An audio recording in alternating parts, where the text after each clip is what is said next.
한마디로 말해서 김용민. 대륙간 탄도미사일 발사로 대결 국면이 한층 악화된 북한과 미국 간 관계. 그런데 이 험악한 분위기 속에서도 대화의 길이 보인다는 사람들이 있습니다. 만나보시죠. 김용민의 뉴스 간장. 김용민.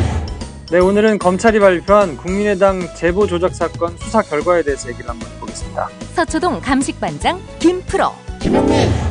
오늘은 사학재단 비리의 역사와 왜 이런 비리가 벌어지는지에 대한 구조적 문제를 살펴보겠습니다. 이완배 기자의 경제의 속살. 김용민. 오늘은 라퐁텐의 우화 몇 편 읽어보겠습니다. 정선태 교수의 오늘을 읽는 책. 김용민.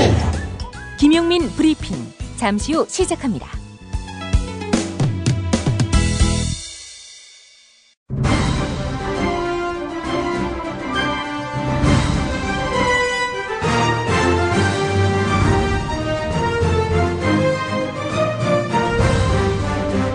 김용민 브리핑.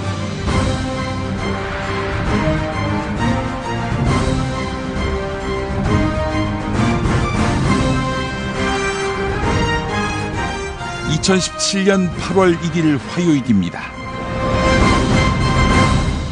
8월의 첫날입니다. 자연과 환경을 생각하며 한마디 합니다. 스마트폰 보급률이 100%에 이르는 세상에서 읽지도 않고 쌓아두기만 하는 종이신문, 언제까지 찍어야 합니까? 신문용지 1톤을 생산하는데 보통 17그루가 필요하다고 합니다. 우리나라에서 쓰는 신문용지는 현재 시점에서 한 해 50만 톤을 훌쩍 넘습니다. 하루 4,000톤 넘게 쓴다는 이야기니 소나무가 매일 6만 8천 그루가 소모된다는 계산도 가능합니다. 이제 우리나라에도 종이신문을 그만 찍겠다는 신문이 나와야 합니다.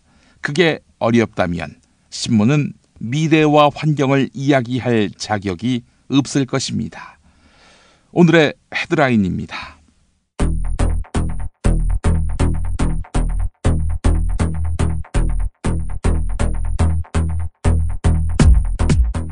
국민의당 박주선 비상대책위원장은 문준용 씨 취업특혜 의혹 증거 조작 사건에 대해 거듭 사과했습니다. 어제 검찰은 이유미 당원, 이준서 전 최고위원, 그리고 김성호, 김인원 두 공명선거추진단 부단장을 기소했죠. 박주선 위원장은 그러면서 더불어민주당 추미애 대표가 자기 당을 비난했다며 정치적, 법적 책임을 질 것을 요구했습니다. 들어보시죠. 검찰 수사와 추미애 대표 언행은 너무너무 동떨어져 있는 반대 사실로 없는 사실을 허구해서 우리 당을 모욕한 거기 때문에 정치적, 법적 책임을 질 것을 요구를 합니다. 어제 문화일보가 충격적인 보도를 냈죠. 군 당국이 우리 군 독자적으로 북한 지휘부와 핵미사일 시설을 정밀 타격하는 시나리오를 마련할 것을 문재인 대통령으로부터 받았다는 것입니다. 선제 정밀 타격을 검토하라. 문 대통령이 이렇게 지시했다는 것인데요. 이에 대해 국방부는 보도 내용이 사실이 아니다라고 밝혔습니다. 금융공공기관과 민간금융회사들이 약 26조 원의 소멸시효 완성채권을 연말까지 소각합니다. 총 214만 명의 채무 기록이 전산상에서 완전히 사라지게 돼 이분들 장기간 따라다니던 연체와 추심의 족쇄에서 벗어나게 됩니다. 빚권하는 폐습을 버리고 빚의 굴레에서 벗어나게 하겠다. 이렇게 밝힌 최종구 금융위원장이 취임 후 내놓은 첫 가시적 정책이라 하겠습니다. 당정은 문재인 정부의 탈원전 정책과 관련해 전력난과 전기요금 폭등은 결코 없을 것이라고 단언했습니다. 김태년 더불어민주당 정책위 의장은 탈원전을 해도 전력수급에 문제 없고 전기요금 폭탄도 없다며 정전이 일어나고 전기요금이 최대 3.3배까지 오를 것이라는 비현실적 주장과 잘못된 정보가 오해와 갈등을 만들고 있다고 말했습니다.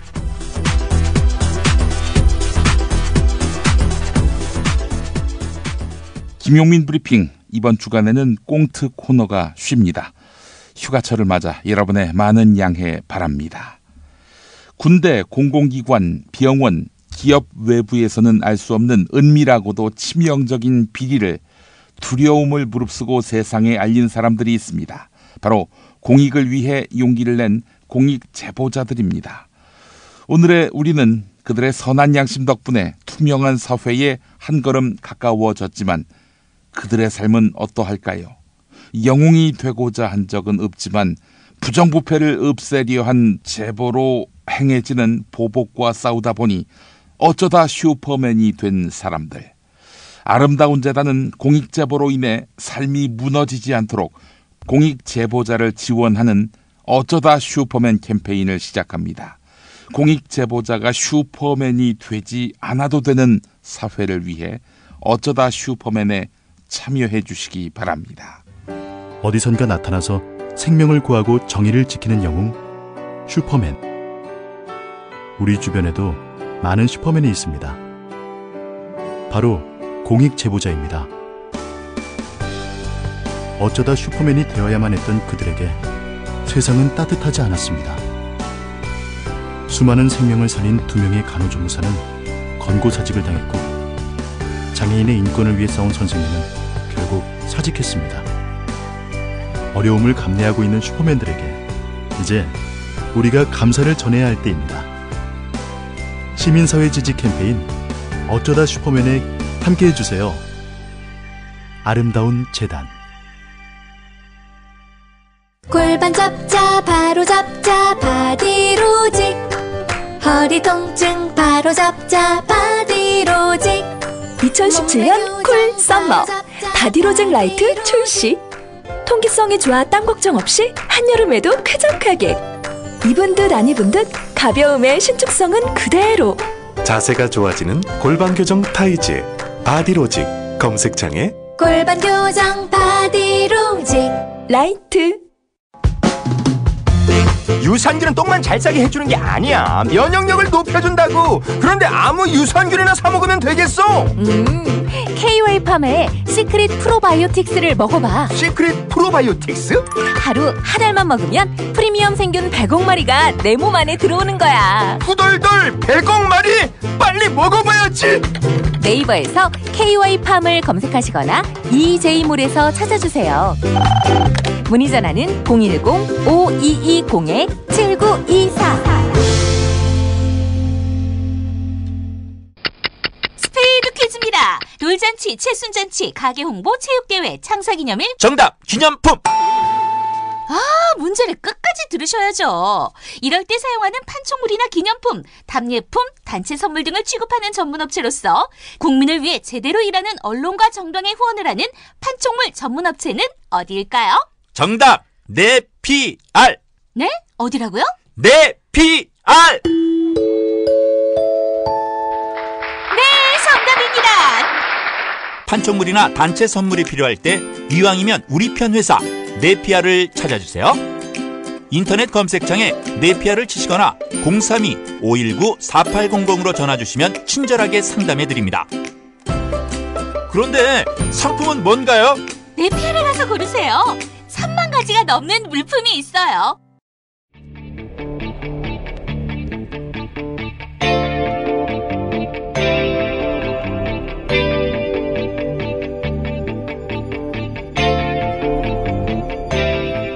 김용민의 뉴스 광장.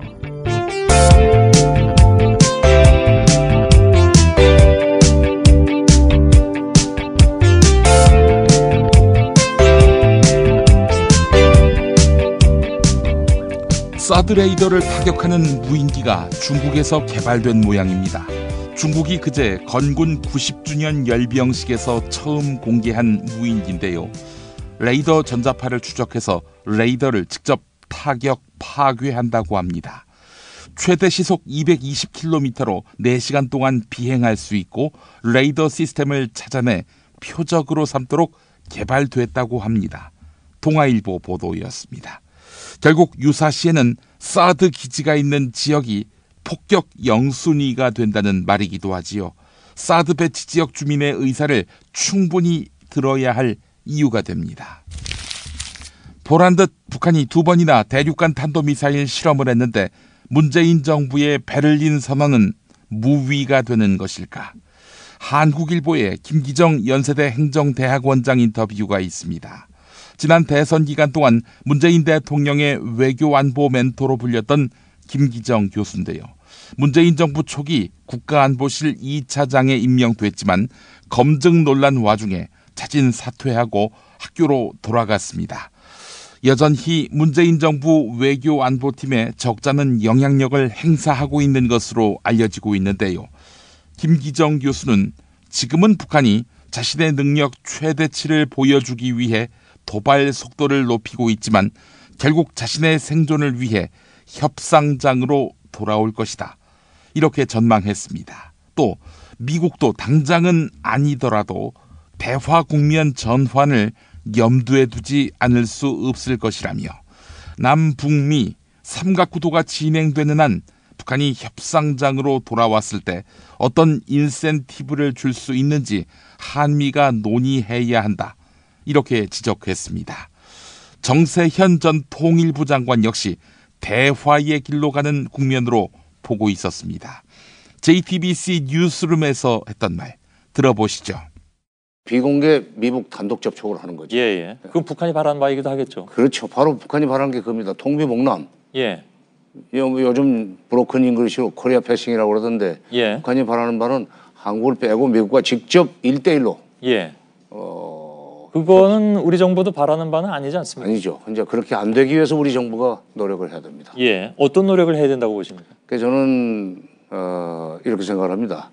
지금은 바로 그런 행보를 취할 수가 없지만 한 2달 지나고 나면은 아마 이게 조금 지금과 같은 그런 격렬한 상황은 지나갈 거예요. 그렇게 되면은 미국 간의 대화가 일어날 수 있다는 가능성을 염두에 두고 시나리오로 두고 그럴 경우에 우리가 어떤 식으로 거기에 개입을 한다고 그럴까 관여를 해서 적어도 대화가 시작될 때 빠지지 않고 n분의 1의 자격을 가지고 들어갈 수 있겠는가. 외교부는 그거 연구해야 된다고 생각합니다. 미국의 군사작전은 아예 지금 상정을 안 하고 계신 거죠? 그거는 저는 어렵다고 봐요. 왜냐하면 말로는 뭐 정밀 타격이니 무슨 뭐 서지컬 스트라이크니 말들 많이 하는데 그리고 군인들은 그런 얘기하기 좋아하죠. 하지도 못하면서. 근데 만약 그 타격을 하려고 할 것 같으면은 북한에 지금 핵무기가 미국에서 10개, 10개 내지 20개 있다고 지금 추정을 하는데. 추정일 뿐이죠. 그렇죠. 그게 지하에 숨겨 있을 거 아니에요? 그게 어디 있는 줄 알고 때립니까? 어디 있는 줄 알고 때려요. 그리고 잘못 때리는 경우에도 피해는 생기는 거 아닙니까? 그렇죠. 그럼 북한 가만 안 있죠. 반격하죠. 그럼 그게 제2의 한반도 한국 전쟁이에요. 그러니까 정밀 타격을 해서 군사적으로 공격을 해서 북한을 손들게 만들어야 된다고 하는 것은 전쟁도 불사하겠다는 얘기밖에 안 되는데 과연 우리가 지금 5천만 인구를 가진 11대 경제 대국이 전쟁으로 이걸 폐허로 만들 용기가 있는지 그럴 각오가 되어 있는지 저는 그걸 반문하고 싶습니다. 한편 김기정 교수는 사드 배치와 관련해서는 다소 아쉬운 부분이다. 중국과의 관계 회복 가능성을 보며 다양한 전략적 카드로 쓸 수 있었는데 정부가 카드를 너무 빨리 소진했다. 이렇게 말했습니다. 이 같은 아쉬움은 김종대 정의당 의원도 비슷하게 토로했습니다. CBS 라디오 시사자키 정관용입니다. 1부입니다. 어쨌든지 간에 비핵화라는 목표를 강력히 북한에 요구하면서도 이제는 더 이상 대화는 없다. 이제는 뭐 모든 협상은 다 실패로 돌아갔다.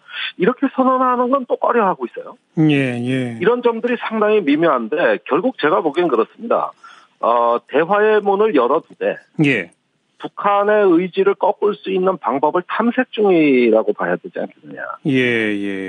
그런데 그게 뭐냐고 얘기하면 저도 말씀드릴 수가 없어요. 왜 그러냐면은 제가 보기에는 뚜렷한 게 보이지가 않아요. 방법이 없으니까 미국도 계속 중국만 지금 공격하고 있는 거 아닙니까? 중국이 해라 이런 식으로? 그 부분도 요즘 또 재미있는 대목이 보이는데 과거에는 중국만 들들 볶아대는 형국이었다면 요즘은 중러를 싸잡아서 공격하고 있어요.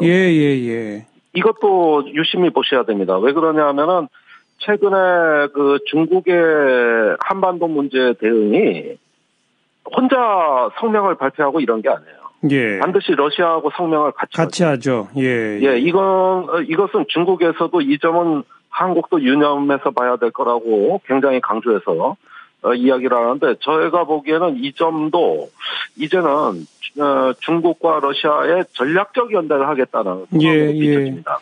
이게 또 한반도 정세에서 중요한 변수입니다. 지금. 뭐 이제 쭉 설명 말씀 들어보면 결국은 북중러 그다음에 미일 어떤 그 친냉전 비슷한 식으로 쭉 달려가고 있는데 이 속에서 우리 정부는 그럼 어떻게 하는 것이 가장 좋은 방법입니까?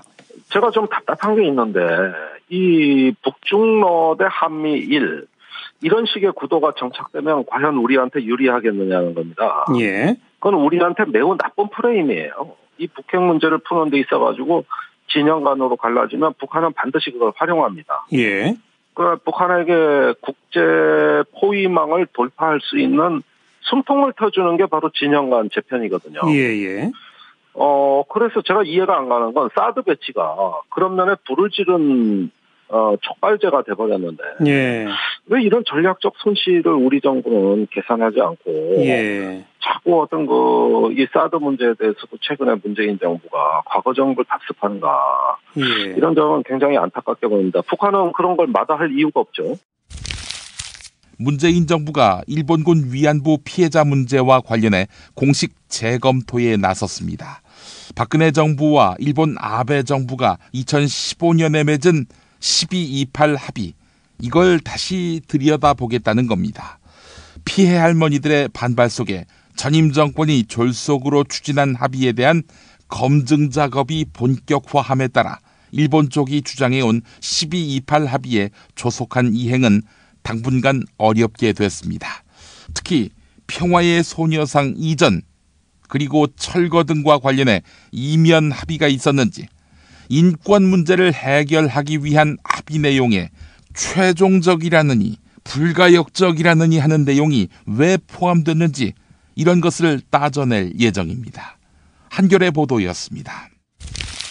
서울 수도권 중심으로 부동산 시장 과열 조짐이 확산되면서 문재인 정부의 두 번째 부동산 대책 발표가 초읽기에 들어갔습니다. 그런데 이번에는 투기 과열지구 지정이 포함될 것 같습니다. 주택시장에서는 강남권이 투기 과열지구로 지정되면 재건축 조합원 지위 양도가 전면 금지되기 때문에 강남 재건축 시장이 직격탄을 받을 것으로 보고 있습니다. 이거 말고도 부동산 세제 강화, 주택대출 규제 등을 담은 초강력 대책이 포함될 전망입니다. 6월 19일 정부는 청약 조정지역 대상 확대 등 1차 부동산 안정화 대책을 발표했지만 서울 강남을 중심으로 주택시장 과열 조짐은 진정되지 않고 있지요. 조선일보 보도였습니다. 경찰이 수사의 공정성을 확보하기 위해 수사관 제척, 기피, 회피 제도를 도입합니다. 경찰 수사관이 사건의 피의자나 피해자나 참고인 등 관련자와 혈연, 지연, 학연 등 밀접한 관계에 있으면 수사 시작 단계부터 배제하도록 할 수 있게 한 것입니다. 제척, 기피, 회피 제도는 현재 법관을 상대로 시행 중인 제도지요. 경찰개혁위원회 작품입니다. 이거 검찰에서 더 빨리 도입해야 하는 거 아닙니까? 경향신문이 보도했습니다. 문재인 대통령 아들 준용 씨의 취업 특혜 의혹 제보 조작 사건을 수사한 검찰이 하급 당 관계자만 기소하는 걸로 끝냈습니다. 주목되는 점이 있습니다. 검찰 관계자는 5월 4일 이용주 의원이 내부적으로 공명선거 추진단장직을 사임한 상태라서 검증에 관여하지 않았다고 밝힌 것입니다. 자, 그런데 말이죠. 5월 4일 이날은 가짜 증거이것만 문준용 씨가 특혜 취업한 것이 확인됐다는 기자회견 전날입니다. 자, 그래서 5월 5일 발표된 것에 대해 이용주 의원은 자기도 모르는 일이다 이렇게 말했는데 5월 8일 라디오에 나와서 문준용 특혜 취업이 확실하다 이렇게 거듭 이야기하지 않았습니까? 이 역시 이용주 의원이 뭘 몰라서 한 이야기로 검찰은 보고 있습니다. 당 수뇌부에 대해서 제대로 된 직접 조사 없이 면죄부를 부여한 꼴입니다. 경향신문이 보도했습니다. 문화예술계 블랙리스트 작성 운용 혐의로 기소된 김기춘 전 대통령 비서실장에게 유죄를 선고하며 박근혜 전 대통령은 공범이 아니라고 밝힌 판결. 이 판결을 두고 법조계의 반박이 이어지고 있습니다. 서울중앙지법 형사 30부 황병헌 부장판사 판결. 네, 여러 가지로 말썽이네요. 문화부 블랙리스트 사건 판결에서 박근혜 전 대통령의 좌파 배제 문화정책이 합헌이라고 했었지요. 재판부는 보수주의를 표방해서 당선됐고 보수주의를 지지하는 국민들을 그 지지 기반으로 하고 있는데 좌파에 대한 지원 축소와 우파에 대한 지원 확대를 표방한 것 자체가 헌법이나 법령에 위반된다고 볼 수 없다. 이렇게 밝힌 것입니다. 이를 두고 법원 내부에서조차 재판부가 대통령에게 특정 이념 성향을 부여하고 이념에 따라서 권한을 행사할 수 있도록 면죄부를 주었다는 비판이 일고 있습니다. 보수 대통령이어서 반대 이념을 가진 사람들을 배제하는 정책을 주문해도 괜찮다는 논리로 해석될 여지가 있기 때문입니다. 문재인 대통령이 진보 성향의 단체에게 특혜를 베풀고 보수 성향 단체에게 불이익을 주어도 된다는 논리가 성립됩니다. 이게 맞는 말입니까? 한겨레 분석이었습니다. 유아가 먹는 일부 이유식 제품에서 이물질이 잇따라 발견되고 있습니다. 국회 행정안전위원회 소속 바른정당 홍철호 의원은 식품의약품안전처에서 제출받은 자료를 분석해 보았더니 이유식 제조, 판매업체 위생관리 점검에서 부적합 판정을 받은 건수가 2014년부터 모두 46건이라고 밝혔습니다. 곰팡이, 돌, 실, 나무조각, 생선가시, 머리카락, 금속 성분의 탄화물이 발견됐습니다. 또 비닐, 실리콘, 닭뼈, 쌀벌레, 대장균군까지. 유통기한을 넘긴 것은 애교에 가깝습니다. 하지만 적발된 업체에 대한 행정당국의 행정처분은 솜방망이에 그쳤습니다. 이물질이 발견된 18건 중 16건은 단순 시정명령을 내렸고 영업정지 처분이 내려진 업체는 한 곳도 없었습니다. 연합뉴스 보도였습니다. 원불교 성직자인 여성 교무는 결혼할 수 없는데 앞으로 바뀔 수 있을 것 같습니다. 본인 의사에 따라 결혼할 수 있는 남성 교무와 달리 여성 교무는 정녀로 불립니다. 정녀. 정녀할 때 정은 정숙하다 할 때 정입니다. 왜 여성만 정숙해야 합니까? 원불교 내부에서는 여성 교무들도 결혼할 수 있도록 하자, 이런 여론이 공론화되고 있습니다. 교단이 이런 의견을 받아들이면 정녀는 102년 만에 사라지게 됩니다. 원불교를 세운 소태산 대종사는 사회개혁 조항 첫 번째로 남녀 권리 동의를 내세웠습니다. 그러면서도 여학생이 예비 교무의 길을 밟는 원불교학과 입학 때 정녀 지원서를 받는 그런 이중 행태를 보였단 말이죠. 경향신문이 보도했습니다. 사교육 반대, 특권 학교 폐지 등을 주장하는 시민단체 핵심 간부가 자녀를 고액 사교육으로 영재 학교에 보냈다는 주장이 제기됐습니다. 사교육 걱정 없는 세상 이사 A씨가 그렇습니다. A씨는 영재고 입시를 준비하는 자녀에게 서울 강남구 대치동의 한 수학학원에서 한국 수학올림피아드와 영재고 대비반 사교육을 시켰고 자녀가 올해 영재고에 입학한 것으로 알려졌습니다. A씨 자녀가 다닌 학교는 방학 때 밤 12시, 학기 중에는 새벽 2시까지 운영되며 학원비가 월 200만 원에서 500만 원에 이르는 것으로 알려졌습니다. 서울 지역 학원 운영 시간은 밤 10시까지만 가능하도록 규정돼 있지요. 이 주장이 맞는다면 A씨는 불법 고액 사교육을 시킨 셈입니다. 동아일보 보도였습니다. 경기도 부천에 있는 공무원 임대 아파트에 사는 한 주부는 딸과 함께 안방에서 잠을 청하다가 얼마 전 불길한 인기척에 잠을 깼습니다. 남편 직업이 경찰인지라 오밤중 누군가가 집에 들어왔다면 분명 경찰 아니면 도둑이었습니다. 시계가 가리킨 시각은 2시 20분. 야간 당직을 맡은 남편은 한창 일하고 있을 때였습니다. 도둑이었던 거지요.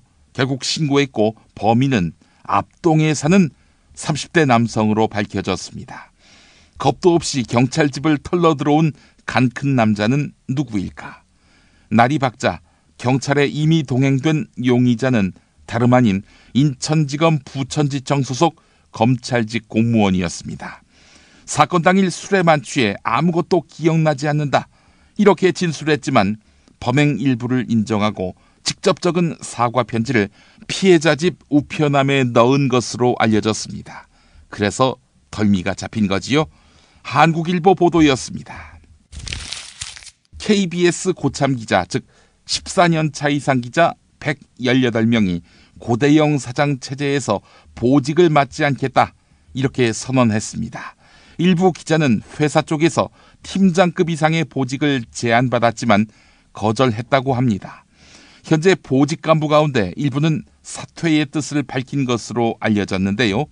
한편 정연주 전 KBS 사장은 TBS 라디오 색다른 시선 김종배입니다에 나와 대통령도 쫓겨나는 판인데 부적격 공영방송 사장 쫓아내는 게 일이냐며 고대영 김장겸 사장 축출에 힘을 실었습니다. 들어보시죠. 공영방송의 사장의 임기라는 것이 신성불가침한 게 아닙니다. 그것이 뭐 무슨 짓을 해도 3년은 지켜져야 한다는 거 아닙니다.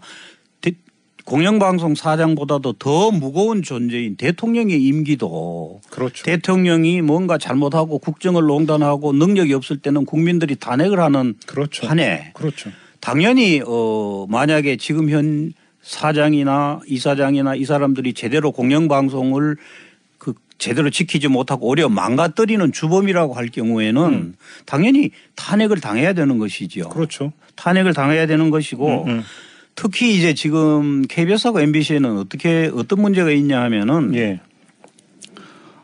지난 9년 동안 여러 가지 법을 어긴 행위들이 있었습니다. 법을 어긴 그 경영진하고 지도부에서 법을 어긴 행태가 있어 왔는데 그게 구체적으로는 KBS 같은 경우에는 그 도청 사건이 있었습니다.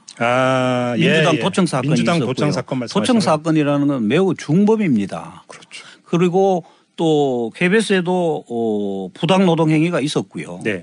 그다음에 MBC에는 부당 노동 행위가 철철 넘칩니다. 9년 동안 상시적으로 거의 이게 상습적으로 자행이 돼 가지고 그 부당 노동 행위의 그 숫자가 70건이 훨씬 넘습니다.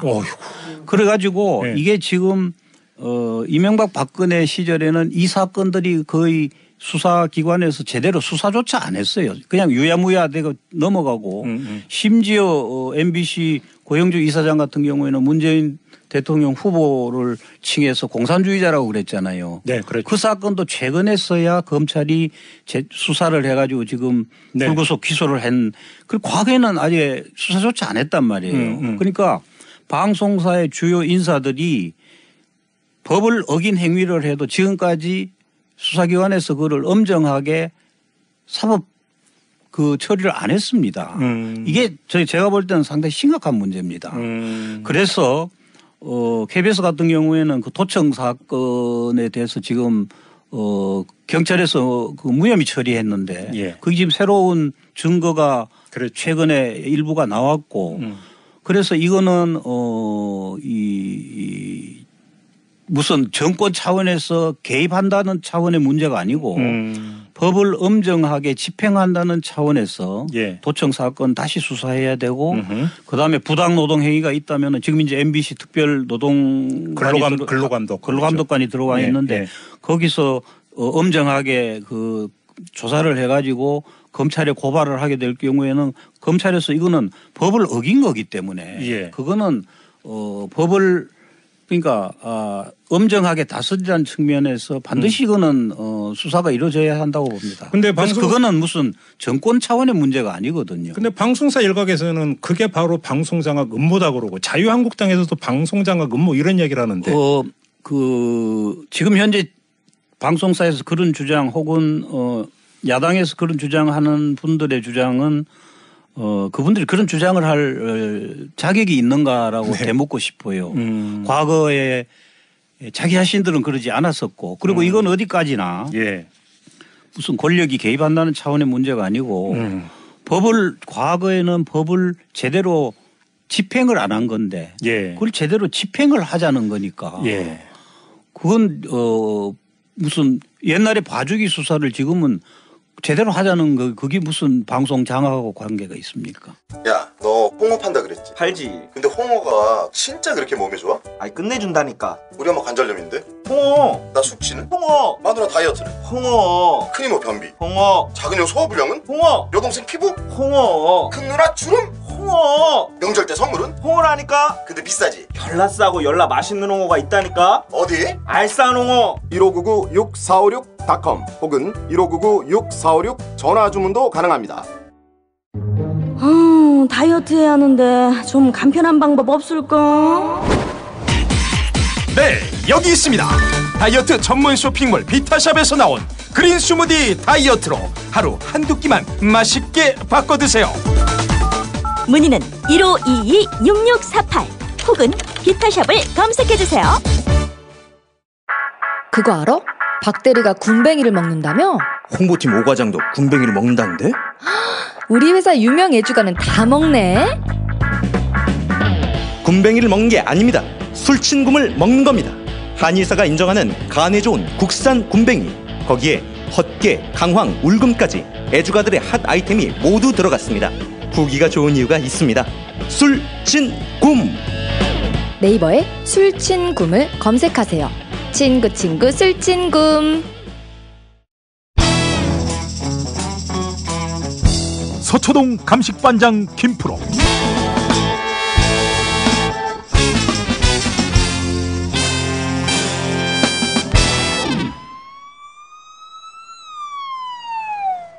자, 김프로 나와 있죠? 네, 김프로입니다. 예, 그래요. 그 국민의당 제보 조작 사건, 이거 뭐 한 달 전만 해도 일파만파, 이거 뭐 당의 운명이 이제 뭐 거의 이제 문 닫을 일만 남았다라고들 생각했는데 어떻게 기사 회생한 겁니까, 국민의당이?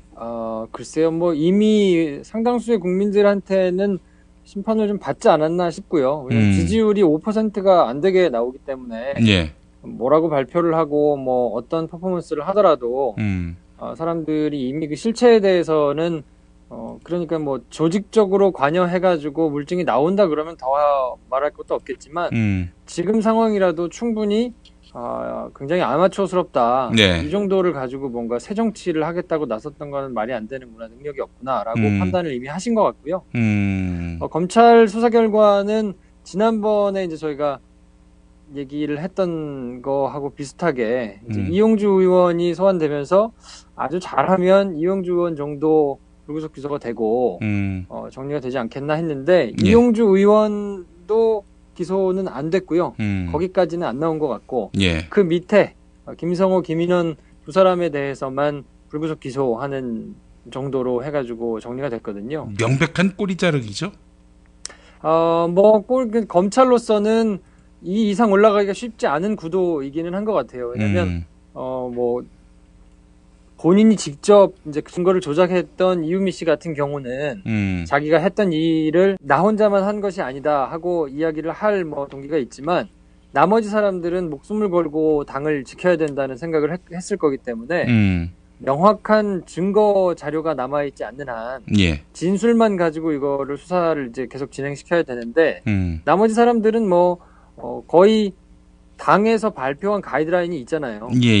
이유미 씨가 혼자서 한 거고 나머지 사람들은 우리도 속은 거고 몰랐다라고 얘기를 하는 건데 그러면 여러 가지 증거를 놓고 직접적으로 이제 브리핑을 했던 뭐 이런 사람들은 책임을 피할 수 없으니까 김성호, 김인원까지는 이제 올라간 것 같은데 그 이상은 사실은 이렇습니다라고 진술을 해줘야 더 수사가 진행될 텐데 뭐 그렇지는 않았기 때문에 이용주 의원까지 가기도 쉽지 않지 않겠나 생각을 했었는데 역시나 올라가진 않고 그래도 이제 국민의당이 처음에 얘기를 했듯이 당 차원에서는 전혀 아무런 개입이 없었고 이유미 혼자서 단독으로 범행한 거여서 우리도 국민의당도 피해자다라고 얘기를 했었는데 그거는 거짓이다라고 지금 검찰이 수사 결과를 발표한 셈이거든요.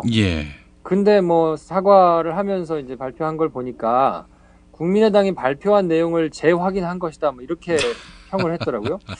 어떻게 해석을 하면 저렇게 해석을 할 수 있는지. 예. 굉장히 신기해요. 모든 거를 다 본인 위주로 막 해석을 하는 것 같은데 이게 참 말이 되는 건 말인지 방구인지 잘 모르겠어요. 이제는 뭐 저 국민의당이 무슨 입장을 내놓건 간에 신뢰성이 없기 때문에 뭐 그 말에 옳고 그름 또 무겁고 가벼움을 논하는 것 자체가 무의미하다고 보는데요. 저는 이런 생각이 들더라고요. 조윤선 건도 그렇고 이용주 씨도 서울지검 부장검사 출신이잖아요. 네네. 이런 거 보면은 야 법을 아는 사람들, 법조인 출신들은 역시 능수능란하다. 그 사람들에게 있어서 유죄도 뭐 기술적으로 자기들이 이렇게 뭐 메이킹을 하면은 무죄가 될 수 있게 만든다, 무혐의가 될 수 있게 만든다 이런 생각이 들면서 법치주의에 대한 회의감마저도 들게 됩니다. 어떠세요? 그러니까 이번 사건을 보면서 참 답답하셨던 분들이 많을 것 같아요. 본인들이 이제 법을 굉장히 자세하게 아니까 이게 일반들의 국민적인 상식과 법정 안에서 치열하게 법리적인 다툼을 하는 거는 조금 차이가 있을 수 있거든요. 예. 그러니까 이제 그것들을 누구보다 잘 아는 사람들이어서 본인이 빠져나갈 수 있는 방법을 최선을 다해서 이렇게 하는 건데 그렇다고 한다면 뭐 그거야 법적으로 처벌을 받는 문제에 있어서는 그럴 수 있다고 아무리 100번 양보의 생각을 하더라도 그러면 본인이 공인으로서 정치적인 책임을 명확하게 지고 국민들한테 그런 걸 얘기를 해야 될 거거든요. 근데 사실 뭐 조윤선 장관도 구치소를 나서면서 기자들이 어떻게 생각하시느냐 물었을 때 하나만한 답변만 했거든요. 재판에 성실하게 임하겠다. 그럼 재판에 불성실하게 임하는 사람도 있나요? 재판에 성실하게 임하는 것은 당연한 것이고 지금 이렇게 무리를 일으킨 거에 대해서 본인이 정무수석 또 문화부 장관까지 했던 사람으로서 어떤 것이냐라고 국민들한테 본인이 또 모른다고 계속 주장을 했었잖아요. 국정원에 나와서서.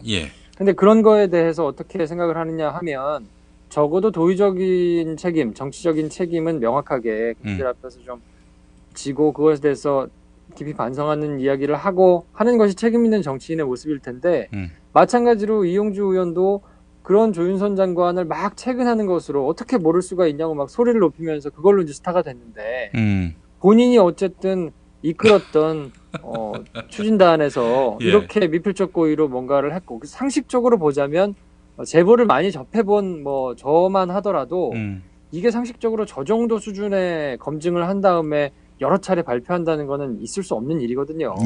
선수들 사이에서는 누구나 다 아는 얘기인데 그거에 대해서 그럼 본인이 도덕적으로 정치적으로 책임을 어떻게 질 것인가에 대해서 얘기하지 않고 그냥 뭐 또 저렇게 당 차원에서 발표가 나오도록 이게 우리가 옛날에 발표했던 거하고 똑같은 내용이다라고 얘기를 하는 것 자체가 참 굉장히 이런 모습을 보면서 사람들이 새정치는 고사하고 정치 혐오에 대한 이런 생각들만 늘어나지 않겠습니까? 그래서 굉장히 무책임한 행동이라고 생각합니다. 이용주하고 조윤선이 그렇게 맞붙은 적도 있었네요. 돌이켜보니까.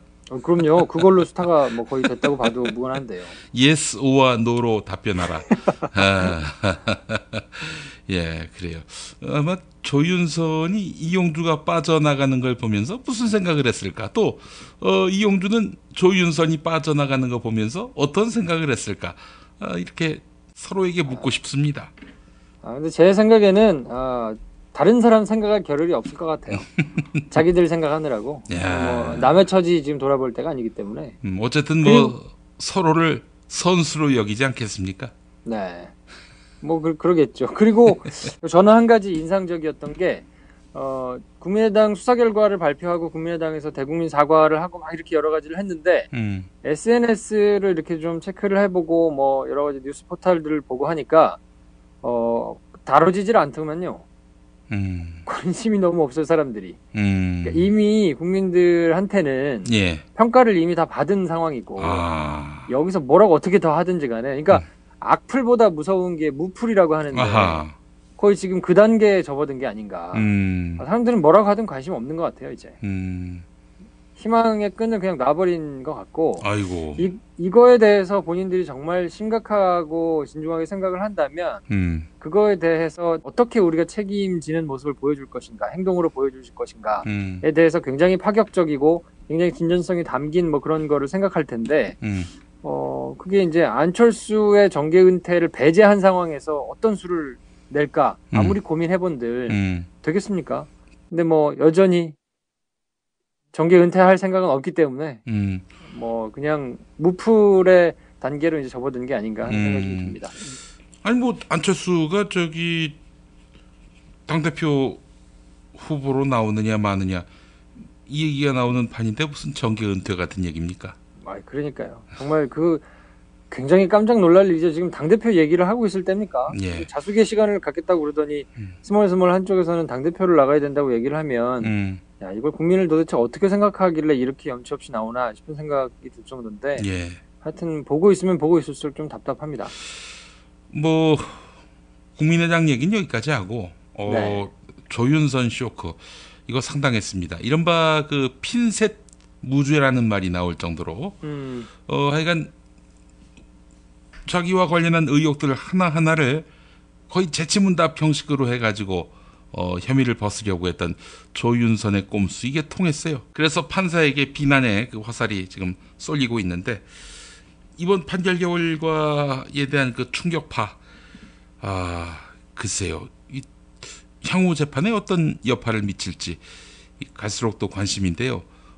특검에게는 어떻습니까? 특검은 굉장히 이를 갈고 있죠. 왜냐하면 어쨌든 상식적으로 보면 그러니까 법리적으로 굉장히 이렇게 해부를 해가지고 예. 제가 판결문이랑 내용을 조금 면밀히 살펴봤더니 예. 각 사건별로 정리를 했더라고요. 그러니까 뭐 문화예술단체, 뭐 또 출판단체, 영화단체 뭐 이런 데들을 이제 구체적으로 적시를 해가지고 사건들을 나열했는데 예. 그 개별 사건들을 하나하나 보면서 조윤선은 가담했다고 볼 만한 증거가 부족하다. 그러니까 증거가 없는 경우에 해당하니 무죄 이렇게 계속 적시가 됐더라고요. 예. 근데 그러면 큰 틀에서 상식적으로 그냥 놓고 보면 조윤선 전 정무수석 시절 전에 이게 실행이 돼가지고 딱 이걸 합시다 해가지고 김기춘 전 실장의 주도하에 진행이 된 일이지만 그 이후로 쭉 일이 이제 진행이 됐단 말이에요. 그 와중에 이제 조윤선 장관이 정무수석으로 들어온 거고 그리고 문체부 장관으로 내려가가지고 주무부서에서 이제 활동을 했던 건데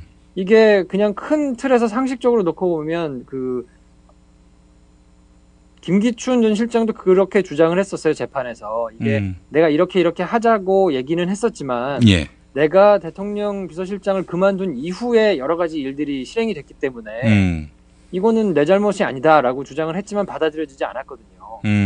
근데 그렇게 본다 그러면 마찬가지로 조윤선 전 정무수석이 이전 정무수석한테 인수인계를 받았다고 그 이전 정무수석이 얘기하고 그리고 본인이 주무부서에 와가지고 블랙리스트가 있었던 것도 보고를 받고 알고 있었고 뭐 이런 상황인데 조윤선은 그런 법적으로는 책임이 전혀 없느냐 상식적으로 좀 이상하거든요. 그러니까 법리적으로는 잘 이걸 들어맞춰가지고 했는지 모르겠지만 상식적으로는 아무리 봐도 이해가 잘 안 되는 거기 때문에 그러면 위법한 지시를 받아서 그거를 실행하는 주무부서 장관까지 나중에 하면서 본인이 또 그런 블랙리스트가 없었다고 주장을 했는데 그것도 거짓말로 밝혀졌거든요. 그래서 유죄까지 받았는데 그러면 블랙리스트에 대해서는 전혀 없다는 것이냐. 이거에 대해서 국민들이 상식적으로 납득도 안 되고 굉장히 답답하다 이렇게 얘기를 하고 있는 건데 예. 저는 그래도 한 가지 기대를 거는 건 청와대에서 어쨌든 문건들이 추가로 많이 발견이 됐으니까요. 그 안에 뭔가 혐의를 추가로 입증해 줄 만한 자료들이 좀 있지 않겠나. 그렇다고 한다면 지금 이번 1심 판결에서는 또 하나 주목할 만한 게 박근혜 전 대통령의 책임도 블랙리스트와 관련해서는 없다는 식으로 정리를 지금 했거든요. 정책의 방향을 지시한 것 자체는 처벌의 대상이 될 수 없다. 뭐 이런 논리로 이제 얘기를 했는데, 예. 그것도 사실 엄밀하게 보면 좀 논리적으로 모순이 되는 부분이 많아서. 근데 지금 어쨌든 그럴 만한 증거 자료가 명확하게 없다는 거거든요. 예. 전에 검찰이 찾아서 법원에다가 제출한 게. 근데 이제 추가로 여러 가지 증거들이 나왔기 때문에 항소심에서는 재판 결과가 달라질 가능성이 있다고 보고 달라져야 한다고 보고요. 예. 그럼 만약에 추가로 여러 가지 자료들이 더 제출이 된 상황에서는 2심 재판부가 지금하고 똑같은 재판을 내리기는 좀 어렵지 않겠나. 왜냐하면 김기춘 전 실장도 그렇고 조윤선 전 문화부 장관도 그렇고 무죄가 났던 주요한 이유가 범죄의 증명이 없는 경우에 해당함으로 무죄 이렇게 나왔거든요. 얘기 말씀드린 대로 증거가 없다는 거예요. 범죄를 입증할 만한 증거가 없는데 그걸 증거를 못 찾은 거는 검찰 니네 책임이니까 우리는 모르겠고 무죄 이렇게 판단이 된 건데 많은 증거들이 지금 추가로 발견이 됐으니까 그렇게 되면 2심에서는 판단이 좀 달라질 수 있다고 봅니다. 그래요. 2심 가면은 판단이 달라질 수 있다. 아니 1심 판결 결과는 한마디로 이거 아닙니까? 조윤선은 등신이었다. 뭐 그렇죠. 그냥 자리만 꿰차고 있었을 뿐 아무 하는 일도 없었고 한마디로 얘기해서 밑에서 또 자기 위에서 이렇게 벌어진 일이고 자기는 뭐 무슨 일이 벌어졌는지 전혀 알지 못했다 이런 건데 아니 이걸 믿으라고 하는 말입니까? 그걸 이제 선택한 거지. 그걸 또 믿어요 또. 정말. 본인이 그렇게 선택한 거죠. 내가 차라리 바보가 되는 한이 있어도 청와대에서도 들러리 장관일 때도 들러리 나는 아무것도 모르고 그냥 엄벙엄벙 그냥 출퇴근만 했다라는 얘기가 되는 건데 네. 그렇더라도 법적인 책임을 지지 않겠다라고 본인이 선택을 한 거라고 볼 수 있고 뭐 어쨌든 그래서 증거가 없다는 이유로 1심에서는 판결이 이렇게 나왔는데 네. 조금 더 지켜보시죠. 물론 답답하기는 합니다만 그래도 검찰이 의지를 가지고 있고 추가로 증거들 발견이 됐고 그렇기 때문에 같은 결과가 계속 반복될 가능성은 좀 낮다고 보고 그러기 위해서는 언론이나 시민들이 계속 이거에 대해서 좀 관심을 가지고 물고 늘어지면서 좀 시끄럽게 할 필요가 있다. 네. 그래야 법원도 눈치를 본다라는 거는 분명합니다. 법원이 이제 대중의 눈치를 본다. 대중들의 분노가 사그라들지 않는다면 2심에 가서는 정상적인 판결을 낼 것이다. 그 황 판사인가요? 그 인간은 뭐 하는 인간이에요 도대체? 재판하시는 분이죠. 아니 뭔 재판을 그렇게 족같이 합니까? 뭐 하여튼 본인은 최선을 다해서 했다고 하니까 개별 사안으로 들어가서 보면 뭐 여러 가지 아쉬운 부분들이 있기는 한데 존중해 줘야 돼요 그걸? 뭐 좀 지켜보시죠. 2심 결과가 나오고 난 다음에 예. 뭐 판단을 좀 해도 되지 않겠나. 지금 어쨌든 재판이 진행 중인 과정이니까 뭐 재판부가 전혀 오류가 없고 재판부는 잘하고 있기 때문에 그네들을 존중해야 된다는 게 아니고 어쩔 수 없이 사법부가 최후의 보루인 거는 맞거든요. 기능상. 그러니까 잘못된 부분들이 있는 것이 맞고 왜 그렇게 재판부가 상식과 어긋나는 보수적인 판결을 자꾸 하는가에 대한 얘기는 재판부가 양승태 대법원장 산하에서 계속 이렇게 정권의 입맛에 맞는 보수화된 이런 징후들이 오랫동안 이렇게 보여왔던 게 있거든요. 그리고 그게 판사 블랙리스트로 이제 터져나오고 있는 거기 때문에 조금 정상적이라고 보기는 좀 어렵고 판사들이 설문조사를 했던 결과도 보면 뭔가 공정하지 않거나 공정하지 않을 가능성이 있다고 하는 사람들이 거의 반절 이상이거든요. 그러니까 상급심 재판하고 다른 결과를 냈을 때 본인이 좀 위협을 느끼냐 물어봤을 때 한 40-50%가 그렇다고 대답을 하기도 했고 법원 행정처나 이렇게 윗분들의 심기를 거슬렸을 때 내가 불이익을 인사상으로 받을 것 같으냐라고 물어봤을 때는 거의 한 80%가 그렇다고 답을 했으니까 법원 내부에서도 뭔가 굉장히 공정하거나 뭐 이렇지는 않다는 거를 판사들 스스로도 알고 있거든요.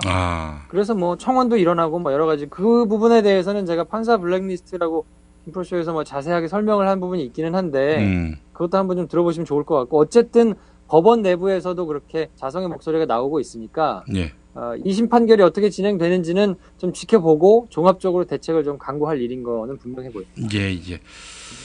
하나만 더 여쭙겠습니다. 김기춘 옹은 줬던 거죠? 지금 굉장히 세게 물은 거예요. 왜냐하면 그 대법원에서 양형 기준이라는 거를 만들어서 이렇게 매해 2007년부터인가요? 그때부터 이렇게 기준을 만들어가지고 매해 업데이트를 시켜오고 있거든요. 근데 양형 기준 안에 직권남용, 뭐 권리행사 방해, 이 지금 김기춘, 조윤선 두 분이 재판을 받았던 혐의의 내용은 양형 기준조차 없어요. 네, 그러니까 이게 뭐 주요하게 많이 다뤄지는 쟁점의 범죄 유형이 아닌 거죠. 그렇기 때문에 기준조차도 없는데 물론 이제 그냥 법리적으로는 15년 이하로 다 가능한 상황인데 김기춘 전 실장 같은 경우에는 초범이고 뭐 별다른 전과가 없거든요. 기소된 것도 없고 그런데도 불구하고 이제 3년 실형이 나왔으니까 그냥 형으로만 놓고 따지면 무겁게 재판을 한 거는 맞거든요. 근데 1심 판결이 제가 조금 못마땅스러운 거는 이거를 김기춘이 주도로 했기 때문에 김기춘에게 책임을 엄하게 물어서 3년을 지금 구형한 이 구도란 말이에요. 예. 근데 저는 그거에 동의할 수 없는 게 그거에 대한 최종 결재권자는 박근혜 대통령이고 박근혜 전 대통령이 그 모든 것에 같이 범죄를 한 사람으로 봐야 그게 마땅한 거 아닌가라고 생각이 드는데 1심은 좀 그렇게 판단하지 않았거든요. 예. 그러니까 어쨌든 김기춘 전 실장이 뭐 그래도 많은 사람들이 만족하지 않는 형량이 나오기는 했지만 법원에서는 그래도 법리적으로는 나름대로 중형을 내린다고 내린 건데 그래도 지금 추가로 발견된 것들이 여러 가지 있기 때문에 뭐 더 추가로 기소가 된다거나 할 가능성이 아직 있으니까 좀 억울한 마음을 분한 마음을 좀 가라앉히고 좀 지켜볼 필요도 있지 않나 그런 생각이 듭니다. 예. 기춘이 형은 뭐 검찰이 구형한 건 7년 아닙니까? 네. 법원이 그 판결한 것은 3년이고요. 3년이나 뭐 7년이나 똑같지 않겠어요? 지금 심정에서는. 본인은 어쨌든 거기 안에서 사는 것 자체가 굉장히 당황스러울 테니까 뭐 옛날을 참여하면서 좀 본인이 그렇게 자성의 시간을 가졌으면 좋겠는데 네. 재판이 진행하는 내내 이렇게 주장했던 내용들을 보면 그럴 가능성이 있을까 싶은 생각이 좀 들기는 합니다. 하여간 인과응보, 사필 규정 이런 말이 생각나는데 네, 아쉽습니다. 좀 더 강력한 인과응보, 좀 더 냉엄한 사필 규정을 기대했는데 말이죠. 예. 네. 자, 김프로 수고하셨습니다. 내일 또 뵙도록 하겠습니다. 네, 내일 뵙겠습니다.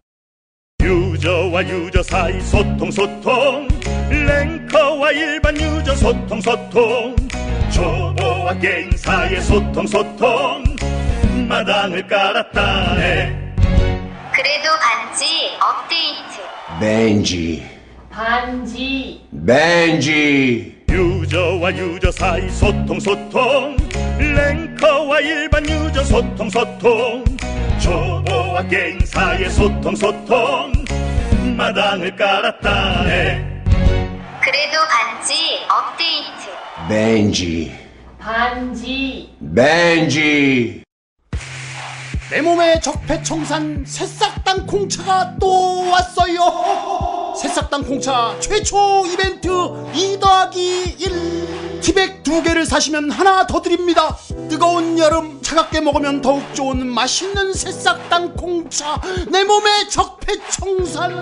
인터넷 구매 전창걸몰닷컴 전화문의 070-8635-1288 070-8635-1288. 운전자를 위한 꿀팁 7,000원 운전자 보험 카페. 알고 계세요?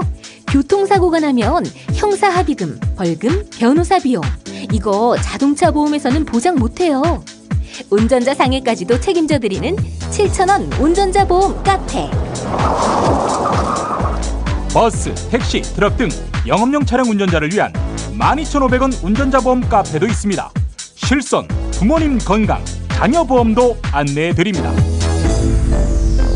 02849-9730 연중 무휴라 언제든 02849-9730.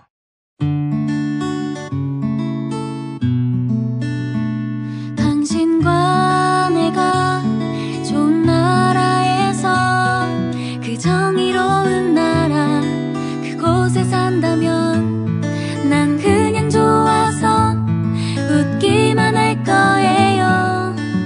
당신의 뉴스 보좌관 김용민 브리핑.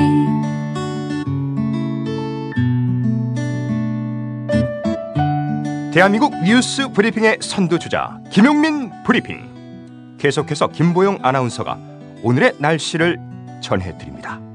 날씨를 전해드립니다. 서해상에서 계속해서 강한 비구름이 발달해 들어오고 있기 때문에 오늘까지 중부와 경북 북부 지역에 150mm 이상의 많은 비가 쏟아지겠습니다. 짧은 시간 동안 강하게 쏟아질 수 있어서 대비가 필요한데요. 야영하는 분들 각별한 주의가 필요하겠습니다. 그 외에 강원 동해안과 영남 지방에도 40mm 안팎의 비가 내리겠습니다. 어제는 비가 오면서 더위가 한결 덜했죠. 오늘 비가 그친 뒤에는 금세 폭염이 다시 고개를 들 텐데요. 당분간 33도 안팎의 낮더위가 이어지겠습니다. 태풍의 영향을 받아서 강수량이 영향을 받는 등 날씨의 변동이 심합니다. 이럴 때일수록 휴가철 기상정보 자주 확인해 주셔야겠습니다. 여기는 대한민국 뉴스 브리핑 1번지 김용민 브리핑입니다.